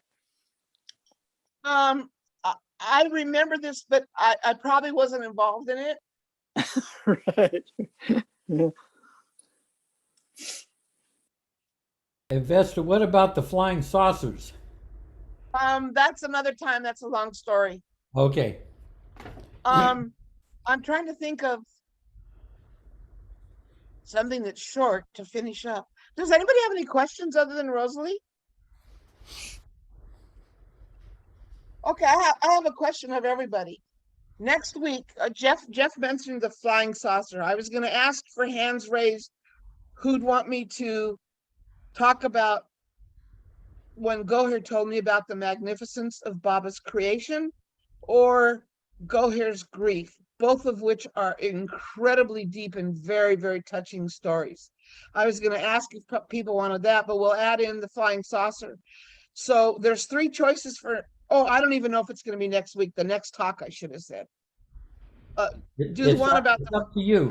Up to you whenever, Vesta. Well, I'm getting 2 units of blood this week. Hopefully, so I'll be in better shape. I won't be like I am now. I'll be in better shape. Yeah, you mean so next Sunday? But are you able to? There might be time if you told, unless they're real long, one of the goer stories. No, they're too beautiful for me to get distracted or misstate something. Because Okay. that was just 9 pages. That was probably 5 days of sitting and trying to recollect every detail as much as I could and leave out what I didn't remember. But could everybody show hands who wants there'll be 3 choices: the magnificence of creation, Goher's grief, or the flying saucer over Pimple Gown. Who wants the flying saucer? All All of them. okay. All of them. All of them. All of All them. of them. So you want that over the Goher stories? No, Yeah. we want But everything. everybody I say want 3. I want the Three. Goher stories for sure. All Yeah. 3, Yeah. but only one at a time. That's fine. Yeah, I can only do one at a time because there's too much there. But I'm just curious. My goal is to share things in a way that people can place themselves in the story as opposed to me being in the story. Are you able to see yourself standing there and going through all this and understand my emotions as a 24-year-old innocent idiot, spiritually immature, desperate? I mean, just so crazy. Yep. Is Irene Yes. Ives still on? Yes. Yes, Vesta, you transport us into that. Yes, absolutely. Okay, so all right. Well, So Yes. so I want, how many hands want Goher's grief? they're all good. Yes. Oh, 1, 2, 3, no. 4, 5. Okay, I don't know how many people. I'll let you count, Jeff.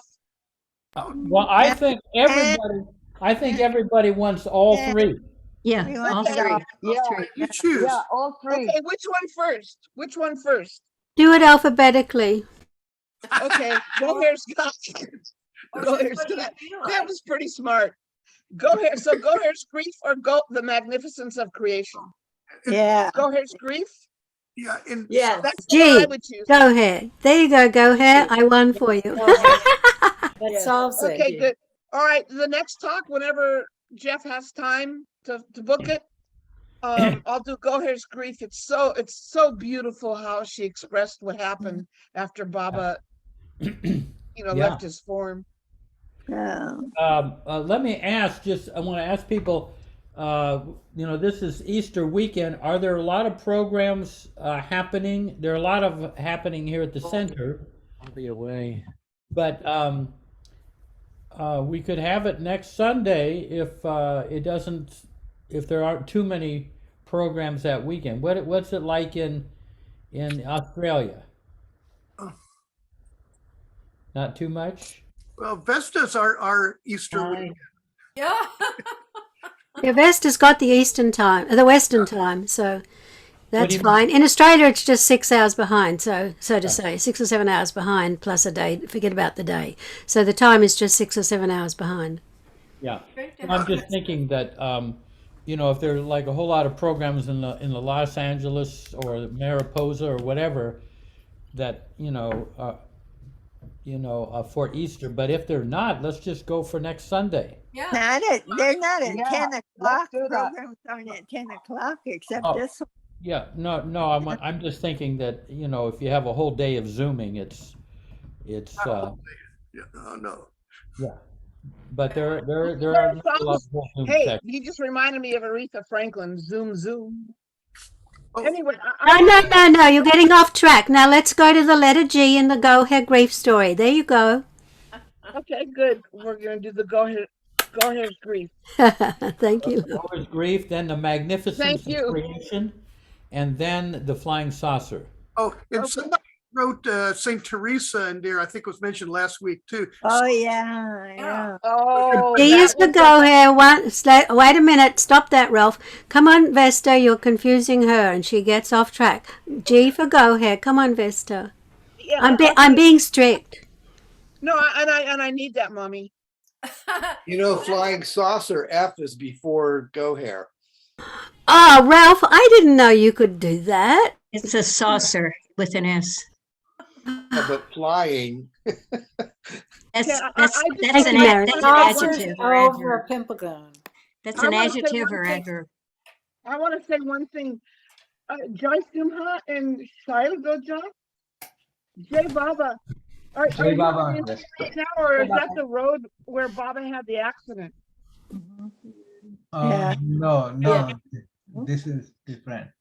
It is. Where are you located? That right looks now? like the Oklahoma accident site. Oklahoma. It looks That's like what I thought. the road to the farm in Oklahoma. Looks like it. Okay. Where are you Yeah, two yeah. located? We are at Connecticut. Oh, you're in Connecticut. Okay, it's very cold. Yeah. Yeah. It's, It was only 97 yesterday here in California. What? 97? Yes, in April, if you can believe that. Is there Okay. time for? What about the Saint Teresa story? Is there time for another short story tonight? Well, that's the story when I had been awake for 3 days and saw Baba and brought Saint Teresa and reading to Mara, and I think that's an experience I had when I was altered with sleep deprivation and everything for 3 days in excruciating pain, and it's something it's its own talk because it takes about 20 minutes to go through. Okay. Okay, Vesta, I'm guilt tripping you here. Look Okay. at Go Hair. Yeah. It's Go Hair Oh my watching God. you, and Go Hair sorry. We're asking for the Go Hair story. I'm not being heavy or anything, That's beautiful. That's her sari. That's It is. all that hand stitching is so gorgeous. Yeah, the Chinese braid, the Parsi Chinese braid.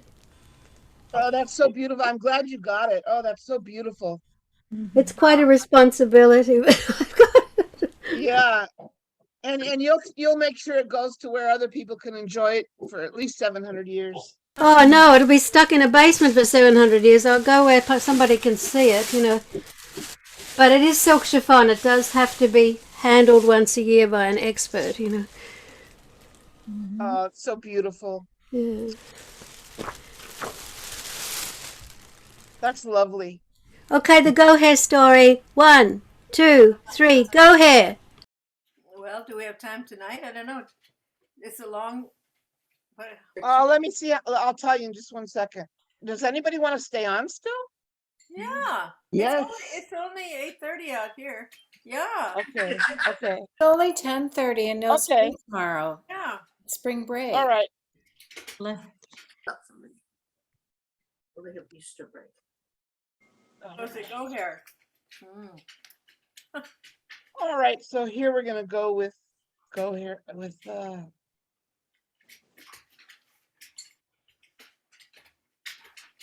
Buenas noches, Gloria. Estoy hablando con Zoom, con mis amigos.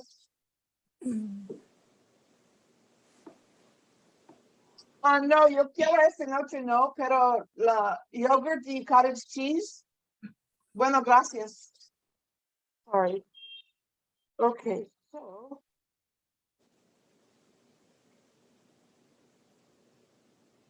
here we go.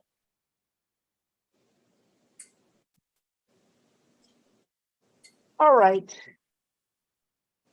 When I first visited Meherazad in January of 1974, the dream of my childhood had come true. I found myself walking on the sacred grounds of paradise. The moment my foot touched the ground in front of Mandali Hall, as I alighted from the rickshaw, my heart skipped a beat. I knew I had arrived. It was not so much about the physical nature of the surroundings, or even the visual attributes of the compound that told me this. It was the feeling of tender, divine beauty that enveloped me. It was exactly as I'd imagined paradise to be in childhood. When I was young, I often lived in my mind and heart. I created a safe place. I pretended I lived in heaven. As a child, I had an unquenchable desire to go to heaven, born from a longing I had to visit God. I knew as early as I can remember that God was walking on the planet, and all I had to do was find him. I used to tell people that one day I would meet God and have cake and ice cream with him. That was my dream as a child. I grabbed my bag out of the rickshaw as I turned around. I could peek into Mandali Hall through the open door. I knew this to be where the seat of the Lord was. It struck me that I could touch things that were divine in Meherazad. I even stuck the tip of my tongue out into the air to see if I could taste it. I could. Then I had the strangest urge to get down and roll in the dirt. The Mandali laughed about this when I told them later. Something about the dust left me awestruck. As I walked around Meherazad, it was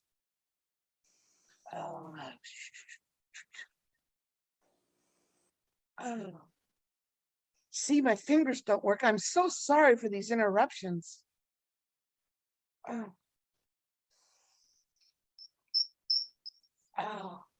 Lord. I don't know why Baba's doing this. Okay. Vesta, can you just tell the story? No, because it's too good to screw up. Okay. So either I read it or we end. I mean, I don't know what. Okay, sorry. Here we go. Here we go. It's just I keep hitting something and I lose the, I don't know, cursor or whatever it's called.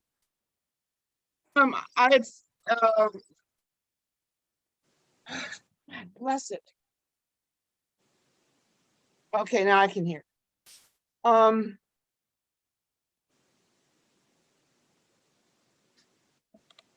As I walked around Meherazad, it was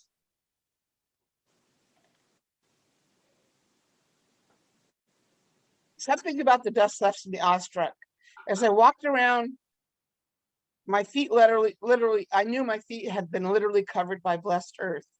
In those early days, 10 pilgrims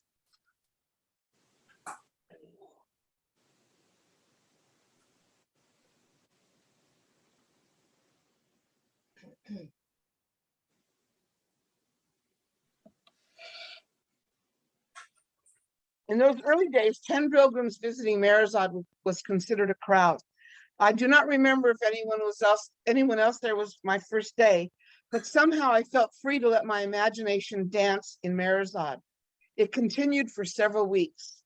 His grace must have touched the ache in my heart for me to feel so blessed that he had invited me to fall into a mystical awakening after a long and deep slumber. I felt as if I was walking through a Maxwell Parrish painting.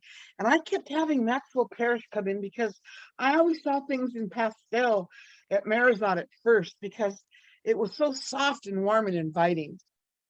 It was dreamlike. Everything and everyone seemed to have a divine glow. I believe the fruit in Meherazad garden had his blessing. The platters laden with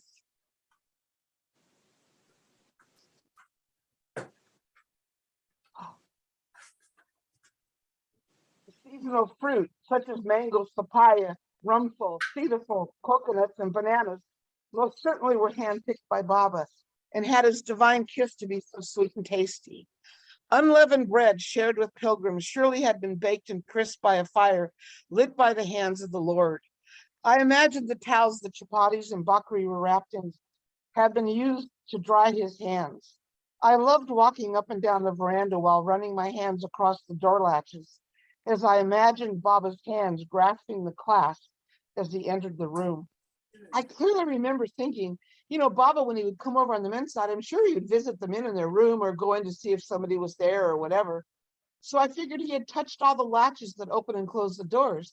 So so many times I'd walk down and just run my hands over the latches up and down when nobody was looking to think I was crazy. Okay, so I imagine that, his hands are, running my hands across the door latch, as I imagine Baba's hands grasping latches at the end of the room. If I were alone on the men's side, I would walk up and down the veranda several times, back and forth, gliding my hands across those latches over and over. It was electrifying and intoxicating. On days when there was no clinic, I would sit quietly and listen to the breeze that rustled through the trees. It had to be Baba's breath that caressed my face. Crows cawing from the treetops brought a smile to my face. Could these be the same crows that broke the silence Baba needed for his rest and that were shooed away at times? Bullock carts rumbling along the dirt paths on their wooden wheels, brass bells clanging on the bullocks, had a rhythmic flow that matched the cadence of the hooves. Had Baba heard them too? These sounds, thoughts, all had such a soothing effect on me. What a joy to share something that my beloved had experienced too. Village life went on in the distance. Girls dressed in blue skirts with flower-printed blouses ran alongside boys, wearing white pants and shirts as they sang songs while tending herds of goats along the Meherazad boundary. Their melodic voices carried into the compound from the surrounding fields, permeating it with the innocence of children. I enjoyed the laughter of women as it rippled through the air while they walked along the narrow footpaths. Some balanced large metal pans filled with cow dung that would later use to make patties. After drying them in the sun, they were used for fuel. Others carried brass or copper containers filled with water they had drawn from the well. The containers were positioned on a piece of cloth atop their heads that had been twisted into a circle which served to balance their cargo. Sunlight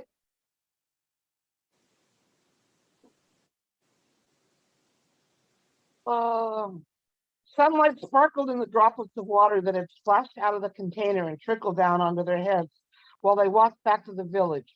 It was also peaceful. As I took in the ancient nature of village life, unstained by Western culture, it slowed the rhythm of my heartbeat and uplifted my spirit. I felt a sense of calm and safety. I marveled at the great fortune these people had to be born alongside the outskirts of paradise, and I liked that heaven had a casual nature to it. But most of all, it was the atmosphere of Meherazad, the divine fragrance I could not see but felt deep down. Yes, I was seated in heaven and I loved it. I found the guileless manner of Baba's close ones to be intriguing. They had no pretense, wore no robes, there were no beads hung around their neck. I sensed their humility without anyone acting pious or humble. I laughed at the thought I had found a home filled with all my favorite aunts and uncles. And I laughed when Jeff said that because I think everybody felt, well, I shouldn't say everybody, but most of us, felt like, oh my God, this place is filled with all our favorite aunts and uncles. I mean, it was just an incredible thought. The mandali seemed to me to be so loosely bound by the world, almost untangled from the yarn ball of life. Yet they still could be so engaging with others. A collection of loose strings, they openly and freely shared the beauty of each magnificently colored thread claiming no ownership. Each implored us pilgrims to take a thread in hand and tug on it, and encouraged us to explore where it led. I took full advantage of such an offer, and on special days when I was lucky to find a gold thread in my hand, I knew the day was going to be like no other. I knew the threads had to be loomed by the master weaver. He had created the masterpiece tapestries that were his companions, and this put me in a state of jubilation. All around the Meherazad compound, threads and springs could be found in abundance. Each perfectly spun thread led to divine discovery without fail. I always took a thread or a piece of string with me when I left in the evening. I quickly learned the threads were offered from an open hand without expectation of being returned. I had no shame to grab onto 2 or 3 when needed, which was often. I could not resist tucking these exquisite pieces of divinely loomed silk and cotton threads into the special pocket in my pocket special pocket of my heart as I headed out back to town home. I'd cycle down the approach road back down to town on my bicycle. All these lovely treasures were attached in some manner to the mandali. I knew each thread was part of a swaddling in a divine cradle within their hearts, and no one would be denied the opportunity to gently rock that divine baby. I'm going to repeat that. I knew each thread was part of a swaddling in a divine cradle within their hearts, and no one would be denied the opportunity to gently rock that divine baby. And I think, to me, and so many I've heard say the same thing, the fact that they shared so freely and abundantly and never held back and unconditionally loved us and corrected us with kindness and compassion. But the big thing is that they cradled Baba in their heart and let us, join in keeping that cradle rocking. Anyway, as explicit as these Meherazad moments were, I also felt palpable pain. I could feel it when I sat quietly and opened my heart, expecting something else to come. It lingered, even though it was invisible. The pain I sensed had an innocent nature to it and remained hidden from sight in the beginning.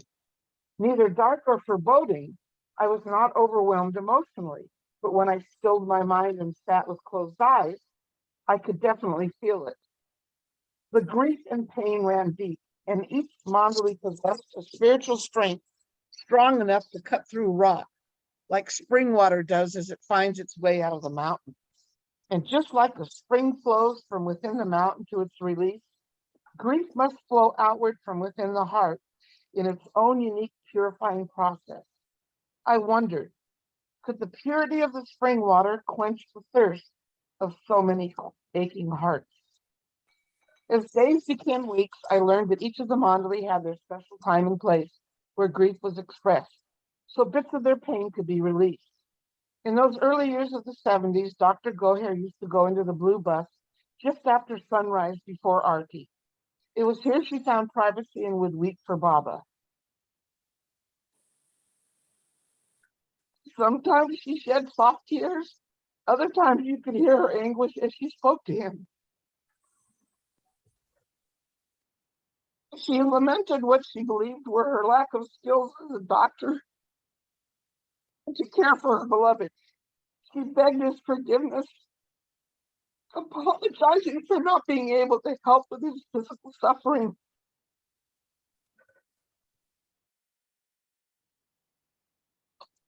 She wept as she told Baba how sorry she was for her, and this is a mistaken belief, for her mistaken belief that she had not been able to diagnose him properly and had prolonged his agony.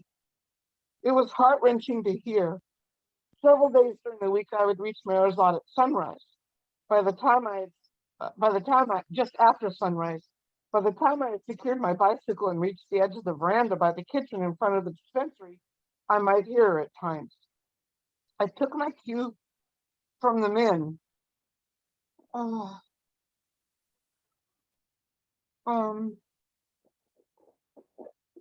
always remained aloof when she came to the blue bus to give her the privacy she needed. I would turn around and go sit on the parapet at the bridge by the Meherazad gate.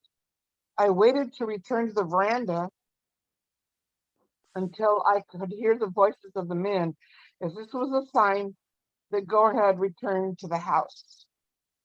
One day, Goher saw me sitting down on the bench at the end of the veranda as she was opening the Blue Bus tour. I was horrified.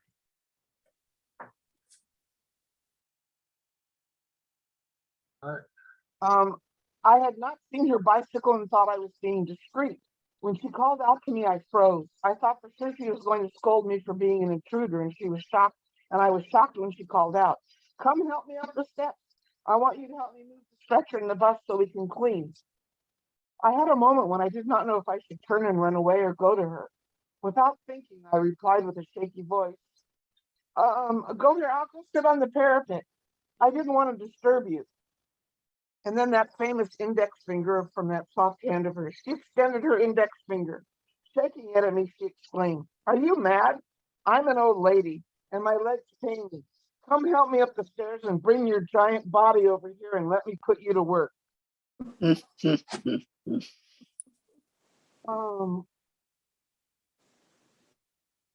I was taken aback.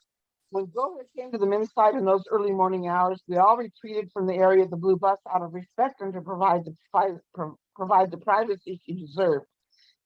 But on this day, I found myself at her side. I opened the Blue Bus door and helped her up the steps.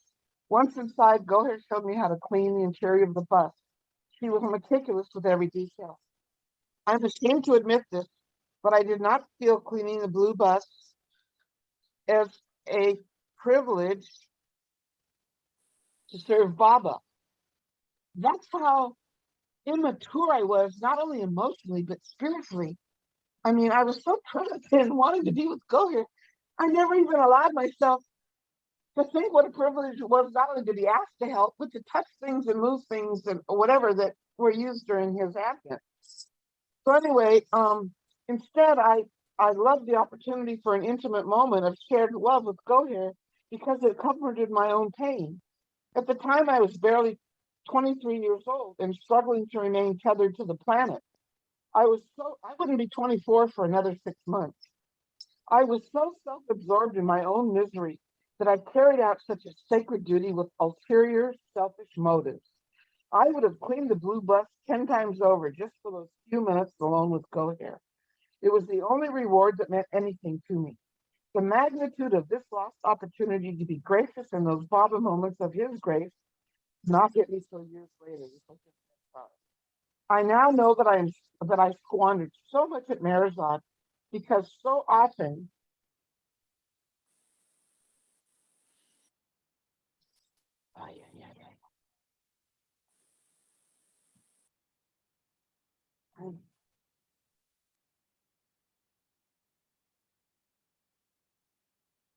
sorry.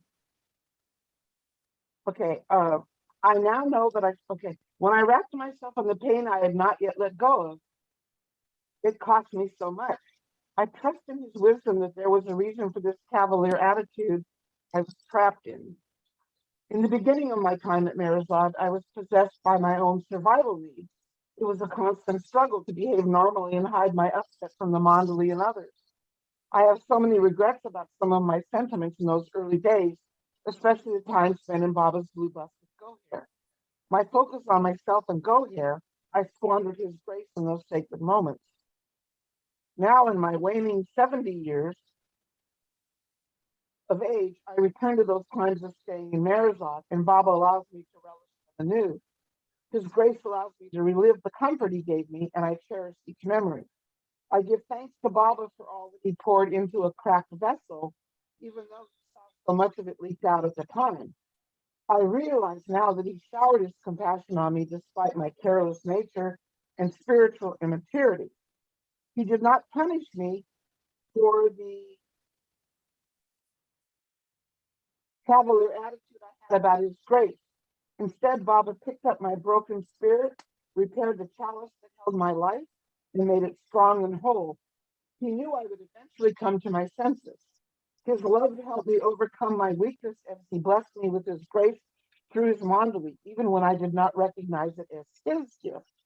Best of all, he made sure that all in due time I would understand the lesson and would be able to eventually feel its sacred nature. This is how tender Baba is with his lovers. Later in the day, Eruch and I were sitting outside Mandali Hall on the bench to the right of the entry door.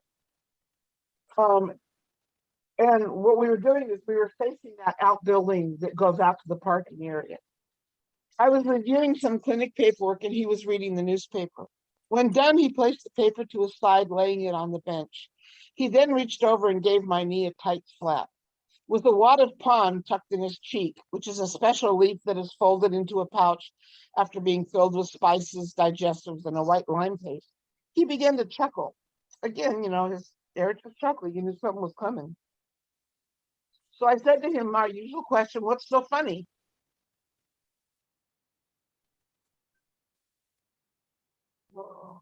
I asked as he continued laughing. "You are such a child, Vesta, but a truly fortunate child," he replied. We sat for a moment in silence. The pause was pregnant and I knew it.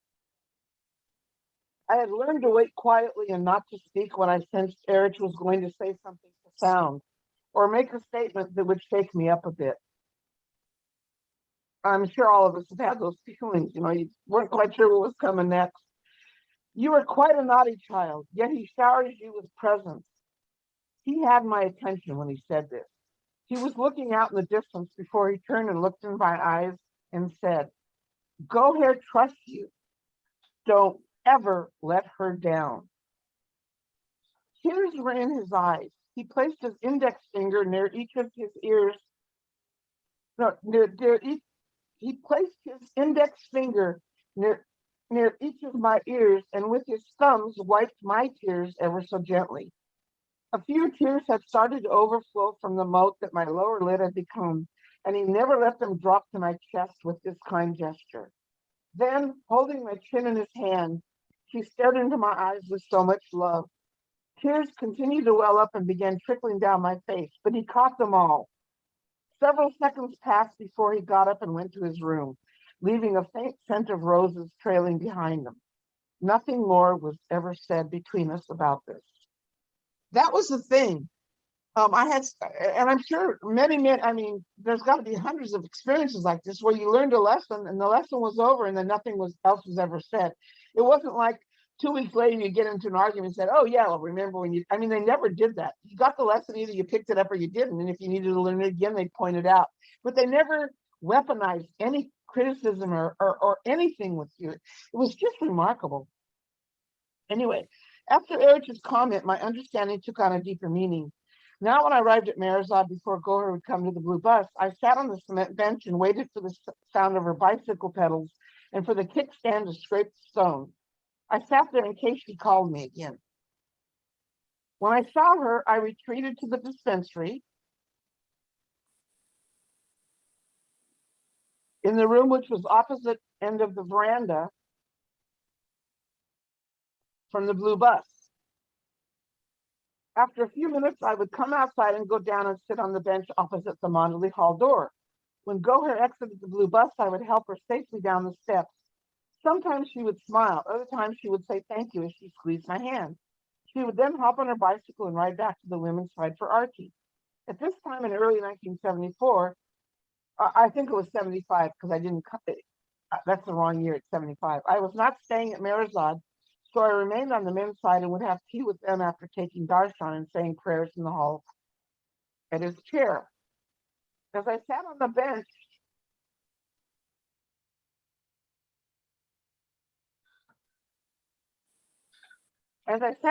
one morning, it so happened that Goher came to the blue bus but did not look over to me. Her posture was more bent over this morning, as if she were carrying a satchel of rocks on her back. She climbed the stairs and went into the blue bus and closed the door. I quietly went into the dispensary to work. A few minutes passed and I began to hear Goher sobbing, making it hard for me to concentrate on my work. Her sobs grew louder, heart-wrenching, rolling like thunder. I was confused. Should I go to her? Should I stay inside the dispensary and give her privacy? As soon as the thought crossed my mind, Eruch came through the door and told me to go to her and offer some comfort. Just sit with her. Maybe hold her hand, he said as we walked swiftly to the blue bus. And the reason he came is because I'd never heard sobbing like this before. I think the moment had come where she just couldn't hold it in any longer. I mean, for Eruch to come tell me to go intrude on her private time, I knew it was serious, but he was also hearing something very serious in her voice. Okay. I will never ever forget the moment I opened the door and her sobs echoed out into the yard. Seated on the floor at the edge of the foot of the cot that had been used by Baba during his illness, Goer's head was buried in the crook of her left arm as she leaned onto the mattress. She looked so small. I quietly entered and sat next to her and gently rubbed her back. A few moments passed and then she lifted her head, turned and fell against me. I wrapped my arms around her and held her for a long time while she just sobbed.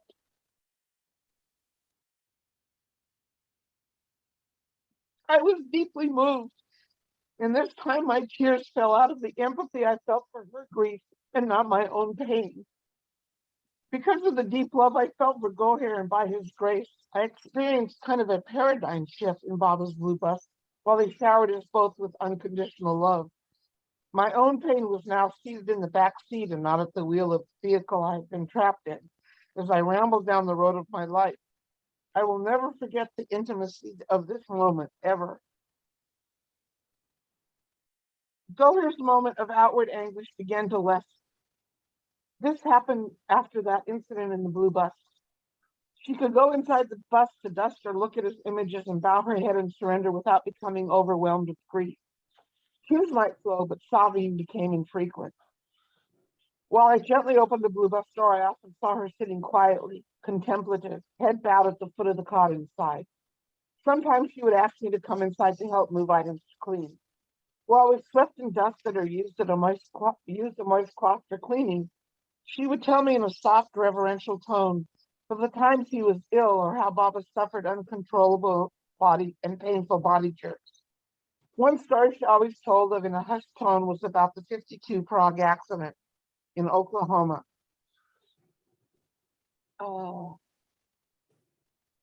His tongue had been split up the middle, cut in a jagged manner from the back of his throat out to the tip.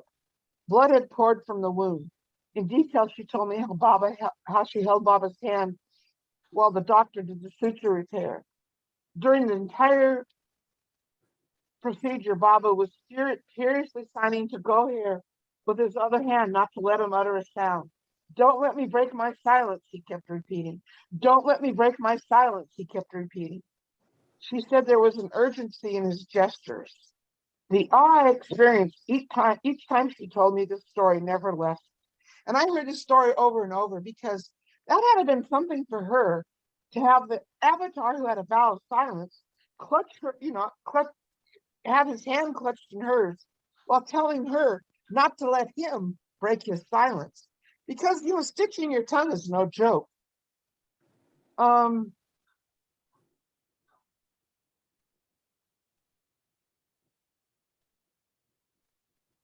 There were times after her visit to the blue bus when we would just walk back to the house for morning arti when she spoke with such sadness in her voice about Baba's suffering for humanity.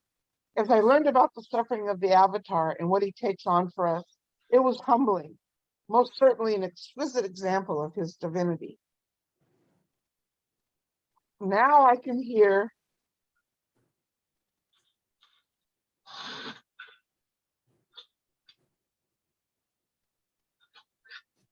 just a second, sorry. Hey, Vesta? Yeah? What I'm concerned about is some of us on the East Coast, it's kind of late and some people are going to be missing. They've gone to bed and they're going to miss some of this. If there's That's why I didn't want to read it. That's why I was telling you. Yeah, no, I kind of felt the same thing, but someone, is there a break? Is 5 more minutes enough? Yeah, that's all right. I just didn't want anybody from the East Coast to miss some of this. But That's I think they might want to they can catch it on the The recording. option is to pick it up again next week. Go back maybe. No, I need to finish it. yeah. She's I gonna can't finish. break this up. All right. Yeah. Either people hear the rest of it on the recording, or it's just the way it is. Even now, I can hear Gauri's voice crack as she spoke to her beloved in the blue bus. Sometimes her affect was flat, resignation to the pain that was hers to bear. At times, I felt embarrassed to witness what was unfolding.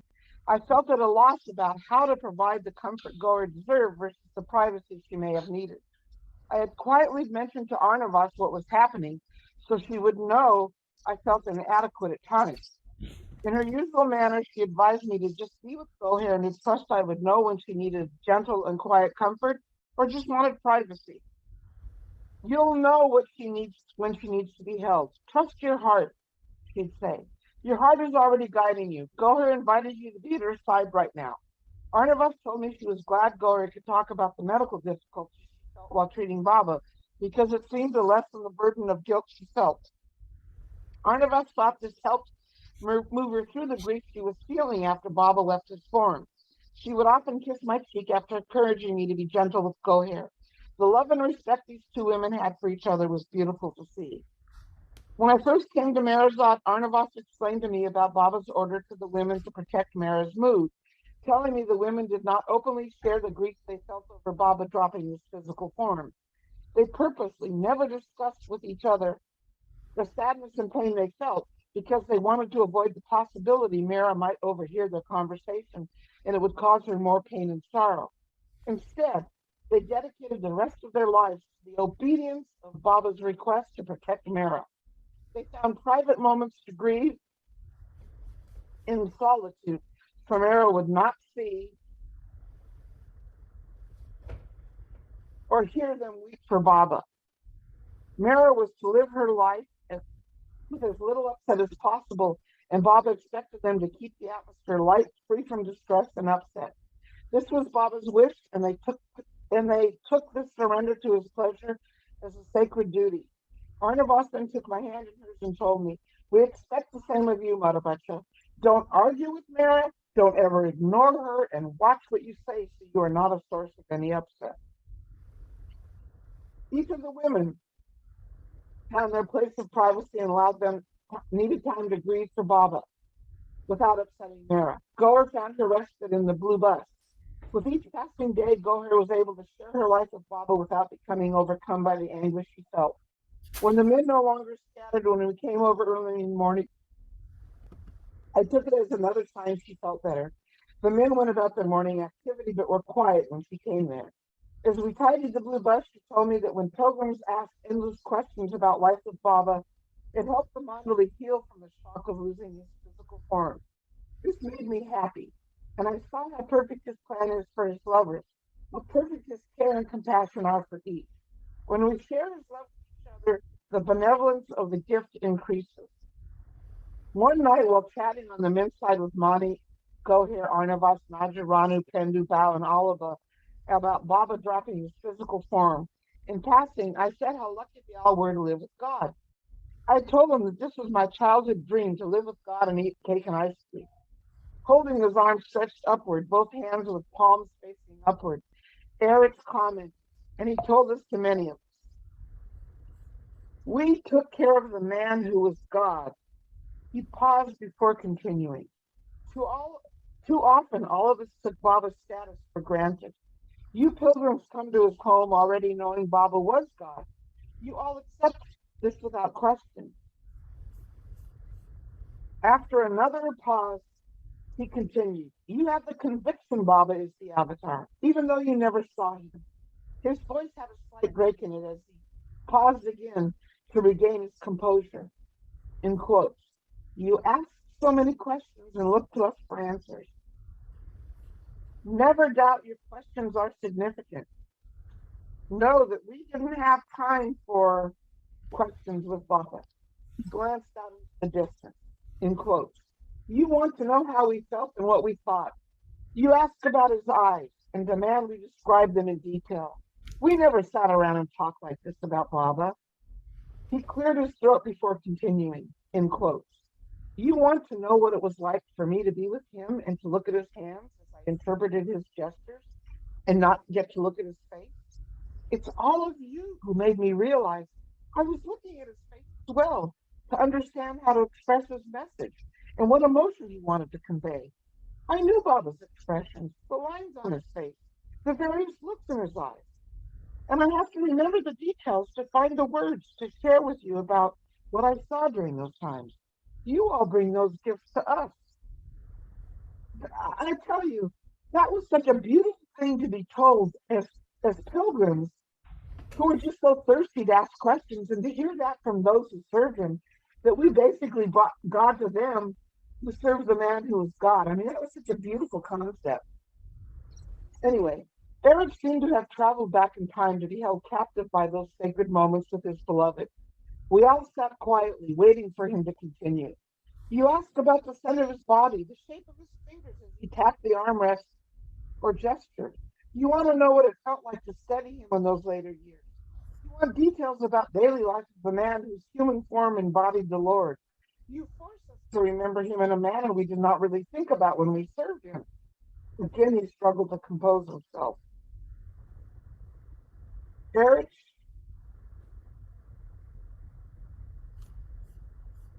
we are all struggling for composure at this point, sniffling and clearing our throats. Eruch was touched. No, Eruch had touched each of us in this telling. And then he turned to look at me and said, in quotes, our duty was to the man, and you all want to know about the man who is God. Maybe it's all of you who brought God to us. Remember him saying that? That was such a beautiful sentiment. Okay. Continue. Just then the clock struck 9. There now, it must be true, referring to the time of the clock. In typical Eruch's manner, he turned to me, tears gently trickling down his cheeks. Thank you. You all you pilgrims are his gift to us. He brushed the backside of his hand on my cheek and then took my chin and held it for a few seconds. He looked directly into my eyes and said, Baba was our companion. You all see Baba as God, and you know he is your companion as well. And you ask about the man who is the Lord of all creation, and we are reminded that Baba is the avatar. I ask myself at times, who are all of you? It is through all of you we feel his compassion and mercy. His love for you is unmatched. Never forget this.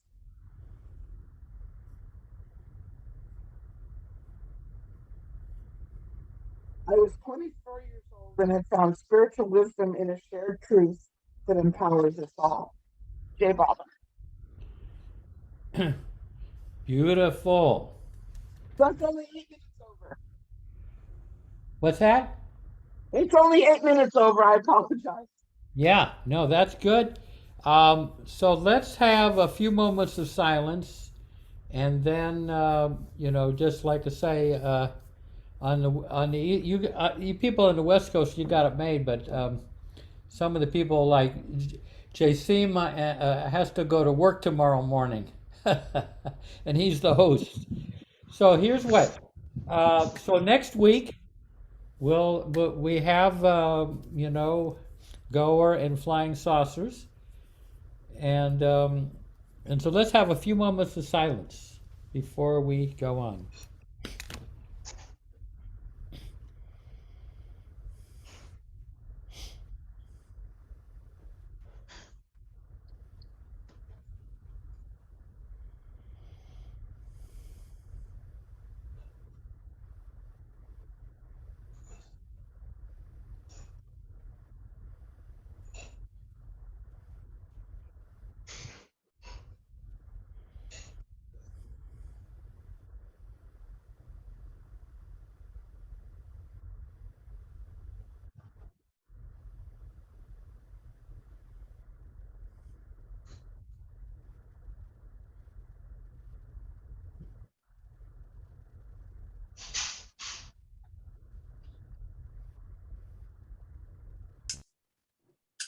Yay, Baba. Boy, thank you again, Vesta. I mean, your memory, your vivid memory is just incredible. To get such a vivid picture of those times. So anyway, I think we don't have Nasreen to say Avatar Meher Baba. So let's say we'll all do it together. Avatar. Meher Baba Ki Jai. Avatar Meher Baba Ki Ki Jai.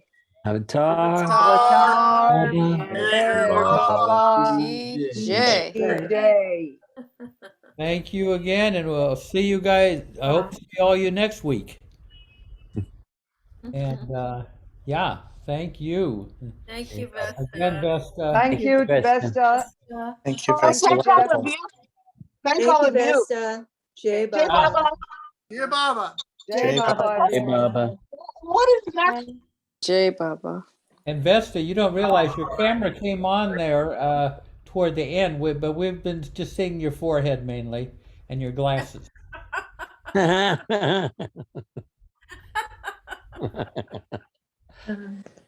But I didn't want to tell you because you were, in the middle of the beautiful recounting. Anyway, see all of you. Have a nice Easter and all of that. Hey, Baba. Good night. Jay. Good night. Jai Baba. Thank you, Baba. Very nice. Jai Baba.